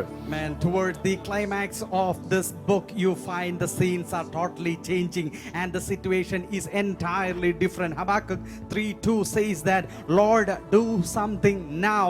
That is the prayer. Revive your work in the midst of the years. You have to do something now. At present, when I am alive, you have to do something. It's not a prayer for the Lord's work to happen in the next generation, but now you need to work, and your prayer ought to be that the Lord should work something now. And as the pastor said, he believes that Lord will work in the present generation, in and through you, not in the next generation. As Martha said that if yesterday or last time, if you were here, this would not have happened. And she again said, yeah, I believe that Lazarus will resurrect in the end resurrection. That's not the kind of faith which the Lord is expecting from you. Jesus said, where is he kept? And he goes there and does the work at that point of time. And believe today that that situation in your life will resurrect and come back to a rejuvenated state at this Yes. point of time, and not sometime later or in the next generation. Not yesterday, but today the Lord is doing something. 3:3, you find the Lord comes from Teman. That means the Lord is not silent. The Lord is not inactive. The Lord is not folding his hand and standing, but Lord started working. He is coming. That means the Lord is coming to perform a miracle for you. The Lord is coming into your house wherever you are. The Lord is coming into your house, into your life to perform a miracle. As you read down, God is showing his sublime majesty, and he is no more silent. And it is said in the last part, though the fig tree may not blossom, no fruit be in the vine, though the labor of the olive may fail, and the fields yield no food, though the flock be cut off from the fold, and there be no herd in the stands, the prophet says, yet I will rejoice in the Lord. I will exult in the God of my salvation. The Lord has been my strength. He will make my feet like a deer's feet. That means he is no longer, this prophet Habakkuk is no longer languishing. He is no longer crying in pain, but he is jubilant and he is sprinting like a deer. Today the Lord is giving you strength and power in your spirit so that you can sprint and move ahead like a deer, and the Lord is going to make that happen in your life. It's not in next generation. The Lord is not a God of yesterday. He is going to do it right now in your life. നമ്മുടെ എല്ലാ പിറുപിറുപ്പുകളും നമുക്ക് അവസാനിപ്പിക്കാം, എല്ലാ ചോദ്യങ്ങളും നമുക്ക് അവസാനിപ്പിക്കാം. ഞാനിന്ന് നിങ്ങളോട് പറഞ്ഞ ഈ സന്ദേശത്തിലെ 3 അധ്യായങ്ങൾ, ഹബക്കൂക്കിന്റെ 3 അധ്യായങ്ങൾ പോലെ നിങ്ങളുടെ ജീവിതത്തിൽ എല്ലാവരുടെയും ജീവിതത്തിലുണ്ട് ഈ 3 ചാപ്റ്ററും. ഒന്ന്, ദൈവം പ്രവർത്തിക്കാതിരിക്കുന്ന, ദൈവം എന്തേ പ്രവർത്തിക്കാതിരിക്കുന്നതെന്ന് ചോദിക്കുന്ന, ഞാൻ ഇത്രയും പ്രാർത്ഥിച്ചിട്ട് പല വിഷയങ്ങൾക്ക് മറുപടി ഇല്ലാത്തത് എന്തെന്ന് ചോദിക്കുന്ന ഒരു 1-ാമത്തെ അധ്യായവും. ആമീൻ. പ്രാർത്ഥനകൾക്ക് ഓരോന്നോരോന്നായി ദൈവം മറുപടി തന്നുകൊണ്ട് നിന്നയെ നീക്കുന്ന, സന്തോഷിപ്പിക്കുന്ന, വിശ്വാസം വർദ്ധിപ്പിക്കുന്ന, നീ സേവിക്കുന്ന ദൈവം സർവശക്തനെന്ന് പ്രൂവ് ചെയ്യുന്ന, തെളിയിക്കുന്ന ഒരു 2-ാമത്തെ അധ്യായവും. ജീവിതത്തിൽ ദൈവത്തെ ആരാധിക്കുന്ന, ഇറങ്ങി വരുന്ന ദൈവത്തെ കണ്ണുകൊണ്ട് കാണുന്ന, അവസ്ഥകൾക്ക് വ്യത്യാസമുണ്ടാക്കുന്ന, ഉന്നതഗിരികളിലേക്ക് കൈപിടിച്ച് നടത്തുന്ന ഒരു 3-ാമത്തെ അധ്യായവും നമ്മുടെ എല്ലാവരുടെയും ജീവിതത്തിലുണ്ട്. പ്രിയരെ, എനിക്ക് ഇത്രയുള്ള നിങ്ങളോട് പറയാൻ, 1-ാം അധ്യായം കൊണ്ട് നിങ്ങളുടെ ജീവിതം തീരില്ല, 2-ാം അധ്യായം കൊണ്ടും തീരില്ല. ഒരാരാധനയുടെ 3-ാം അധ്യായം നിങ്ങൾക്കുണ്ടാകും പ്രിയരെ. ആ അധ്യായം ഇവിടം കൊണ്ട് തീരില്ല. ആ ആരാധനയുടെ അധ്യായം നിത്യത വരെയും തുടരുന്നതാണ്. അത് നിത്യതയുടെ തുറമുഖം വരെയും തുടരുന്നതാണ്. ഞങ്ങൾ ഒന്നിച്ച് നിങ്ങൾക്ക് വേണ്ടി പ്രാർത്ഥിക്കാൻ പോവുകയാണ്. റിജോയ് സാറേ, can you please come forward? നമ്മൾ ഒന്നിച്ച് ഈ ജനത്തിന് വേണ്ടി പ്രാർത്ഥിക്കുന്ന ഒരു മൊമെന്റ് ആണ്. Thank you precious Holy Spirit. I thank you Lord Jesus. Hallelujah. Hallelujah.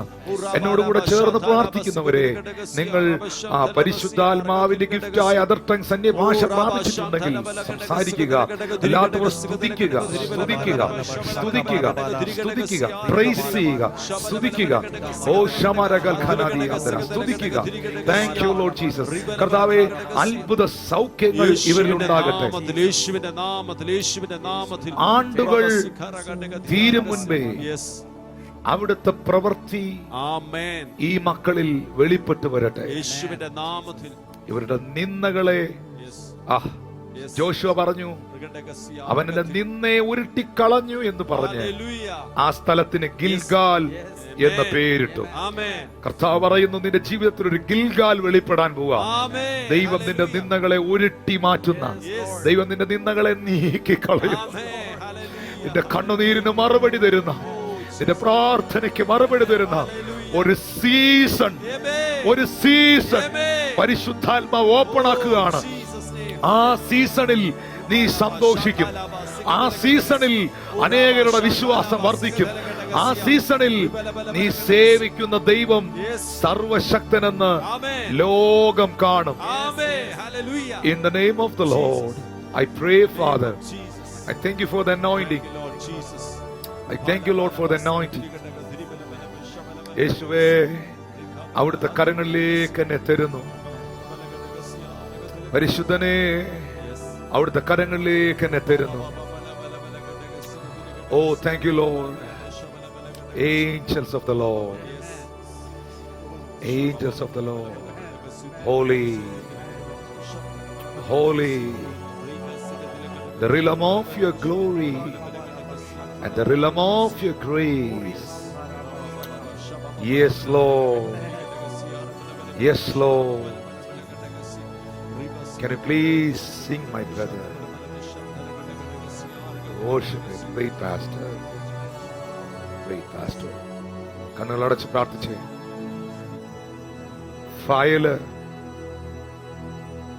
ഒരു ഫയൽ ഓപ്പൺ ആക്കി അതിൽ നിന്ന് പേപ്പറുകൾ എടുത്ത് സിഗ്നേച്ചർ ചെയ്ത് സീൽ ചെയ്ത് അതോറിറ്റിയിൽ ഇരിക്കുന്ന ഒരു മനുഷ്യൻ അത് അപ്രൂവ് ചെയ്ത് ആ ഫയൽ നിന്നെ ഏൽപ്പിക്കുന്നത് പോലെ ചില മറുപടികൾ ദൈവം വെളിപ്പെടുത്തുക. വലിയ ദൈവ സാന്നിധ്യം നിങ്ങൾ ഇരിക്കുന്ന സ്ഥലങ്ങളിൽ കർത്താവ് അയക്കുകയാണ്. ആ ദൈവത്തിന്റെ പരിശുദ്ധാത്മാവ് കർത്താവിന്റെ ശുശ്രൂഷയ്ക്ക് വിളിയുള്ള ചിലതിനെ എഴുന്നേൽപ്പിക്കാൻ പോവുകയാണ്. വിലപിച്ചവരുണ്ടോ? കർത്താവിന് എന്നോട് ചോദിക്കുന്നു, ഇന്ന് ഈ സർവീസിൽ എവിടെങ്കിലും വിലപിച്ചവരുണ്ടോ?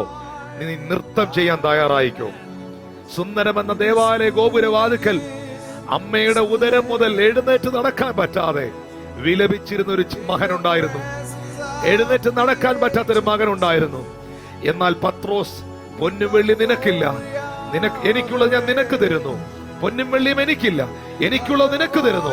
നസ്രയനായ യേശുവിന്റെ നാമത്തിൽ എഴുന്നേറ്റ് നടക്കാൻ പറഞ്ഞപ്പോൾ അവൻ എഴുന്നേറ്റ് ചാടിയും തുള്ളിയും ഡാൻസ് ചെയ്തുകൊണ്ട് ദൈവത്തെ മഹത്വപ്പെടുത്തിയതുപോലെ സന്തോഷത്തിന്റെ ഒരു സീസൺ, വർധനവിന്റെ ഒരു സീസൺ, ഹിന്നയെ മാറ്റുന്ന ഒരു സീസൺ പരിശുദ്ധാത്മാവ് ഓപ്പൺ ആക്കട്ടെ. ഓ, പാടുന്ന, സന്തോഷത്തോടെ വർഷിപ്പ് ചെയ്യുന്ന, കണ്ണുനീരോടുകൂടെ കരഞ്ഞ കാലഘട്ടത്തിന് പകരം ആനന്ദത്തോടെ ആരാധിക്കുന്ന ഒരു കാലഘട്ടം ഓപ്പൺ ആക്കുകയാണ്. പ്രാർത്ഥിച്ചേ. Holy, holy Jesus, you are holy. Holy Jesus, Holy Jesus, Ral Brana Kasia, Ran Kramenean Tolosa, Rasa Martini. നിന്റെ ദൈവം പാറാൻ പർവ്വതത്തിൽ നിന്ന് വരുന്നു. അവന്റെ പ്രഭ ആകാശത്തെ മൂടുന്നു. അവന്റെ സ്തുതിയാൽ ഭൂമി നിറഞ്ഞിരിക്കുന്നു. സൂര്യപ്രകാശം പോലൊരു ശോഭ ഉളവായി വരുന്നു. കിരണങ്ങൾ അവന്റെ പാർശ്വത്തിൽ നിന്ന് പുറപ്പെടുന്നു. അവിടെ അവന്റെ വല്ലഭത്വം മറഞ്ഞിരിക്കുന്നു. ഓ, thank you Holy Ghost, thank you Holy Ghost. അവൻ ഇറങ്ങി വരുമ്പോൾ പർവ്വതങ്ങൾ അവനെ കണ്ട് വിറയ്ക്കുന്നു. വെള്ളത്തിന്റെ പ്രവാഹം കടന്നു പോകുന്നു. ആഴി മുഴക്കം പുറപ്പെടുവിക്കുന്നു. നിന്റെ അസ്ത്രങ്ങൾ പായുന്ന പ്രകാശത്തിലും മിന്നിച്ചാടുന്ന കുന്തത്തിന്റെ ശോഭയിലും സൂര്യനും ചന്ദ്രനും സ്വഗ്രഹത്തിൽ നിൽക്കുന്നു. ദൈവം ഇറങ്ങി വരുമ്പോൾ പ്രകൃതിയിൽ വ്യത്യാസം വരുന്നു, സാഹചര്യങ്ങളിൽ വ്യത്യാസം വരുന്നു, അനുഭവങ്ങളിൽ വ്യത്യാസം വരുന്നു. ഇന്നൊന്ന് കൈ ഉയർത്തി പറഞ്ഞ, അപ്പാ എന്റെ ഭവനത്തിലേക്കൊന്ന് ഇറങ്ങി വരണമേ. പ്രാർത്ഥിച്ച യേശുവേ, എന്റെ ഹൃദയത്തിലേക്ക് കടന്നു വരണമേ. എന്റെ കർത്താവേ, എന്റെ കുഞ്ഞുങ്ങളിലേക്ക് കടന്നു വരണമേ. ദൈവപ്രവൃത്തി വെളിപ്പെടുന്ന, ദൈവത്തിന്റെ പ്രവൃത്തിയെ ഞാൻ കാണുന്ന, എന്നെ ജീവിപ്പിക്കുന്ന, എന്നെ എഴുന്നേൽപ്പിക്കുന്ന ഒരു സമയം നീ ഇന്ന് എനിക്ക് അനുവദിച്ചിരിക്കുന്നല്ലോ. ആണ്ടുകൾ തീരും മുൻപേ പറഞ്ഞേ കർത്താവേ, 2021 തീരും മുൻപേ, ഈ ആണ്ട് തീരും മുൻപേ നിന്റെ പ്രവൃത്തിയെ ജീവിപ്പിക്കണമേ, നിന്റെ പ്രവൃത്തിയെ ജീവിപ്പിക്കണമേ. ഹല്ലേലൂയ. സ്തുതിക്കാൻ തുടങ്ങിയ ഭയങ്കര ദൈവസാന്നിധ്യം ഇറങ്ങുകയാണ്. സൗഖ്യങ്ങൾ വെളിപ്പെടുകയാണ്. ഹീലിംഗുകൾ നടക്കുകയാണ്. ചില ശരീരങ്ങളുടെ രോഗങ്ങൾ അവരെ വിട്ടുമാറട്ടെ. എല്ലാ ഡിപ്രഷനും ആങ്സൈറ്റിയും വിട്ടുമാറട്ടെ. എല്ലാ ശാരീരിക ദുഃഖങ്ങളും ബന്ധനങ്ങളും യേശുവിൻ നാമത്തിൽ അഴിഞ്ഞു വീഴട്ടെ. മുട്ടിന്റെ തേയ്മാനങ്ങൾ സൗഖ്യമാകട്ടെ. നട്ടലിനകത്ത് സൗഖ്യമുണ്ടാകട്ടെ. സ്പോണ്ടിലൈസിസ് ഹീലാകട്ടെ. ഉദര സംബന്ധമായ രോഗങ്ങൾ, ഉദരത്തിനകത്തുണ്ടായ പ്രയാസങ്ങൾ ഹീലാകട്ടെ. Oh Jesus. സോറിയാസിസ് പോലെ നിൽക്കുന്ന ചില സ്കിൻ പ്രോബ്ലങ്ങൾ ഹീലാകട്ടെ. ചില ട്രഡീഷണൽ കേഴ്സുകൾ ഇവരുടെ കുടുംബങ്ങൾ യേശു എടുത്തു മാറ്റട്ടെ. ദൈവ പ്രവൃത്തിയുടെ ഒരു വലിയ മഴ പെയ്തിറങ്ങട്ടെ. സ്വർഗത്തിലെ അത്ഭുതം സംഭവിക്കട്ടെ. യേശുവിൻ നാമത്തിൽ തന്നെ. ആമേൻ. ഹോവേ, ആണ്ടുകൾ തീരും മുൻപേ നിന്റെ പ്രവൃത്തികളെ നീ ജീവിപ്പിക്കണമേ. ഹോവേ, ആണ്ടുകൾ കഴിയും മുൻപേ നിന്റെ പ്രവൃത്തികളെ വെളിപ്പെടുത്തണമേ. കർത്താവ് ഈ വചനങ്ങളാൽ നിങ്ങളെ അനുഗ്രഹിക്കട്ടെ. ഒത്തിരി ഹീലിംഗുകൾ നടന്നിട്ടുണ്ട്. പലരുടെയും ജീവിതത്തിന്റെ 1-ാം അധ്യായത്തിൽ നിന്ന് 2-ാം അധ്യായത്തിലേക്കും 3-ാം അധ്യായത്തിലേക്കും ഒരു ഷിഫ്റ്റ് പരിശുദ്ധാത്മാവ് ഇന്ന് ചെയ്തിട്ടുണ്ട്. ഒരു മേജർ ഷിഫ്റ്റ് കർത്താവ് അയച്ചിട്ടുണ്ട്. May God bless you. We bless you in Jesus' almighty name.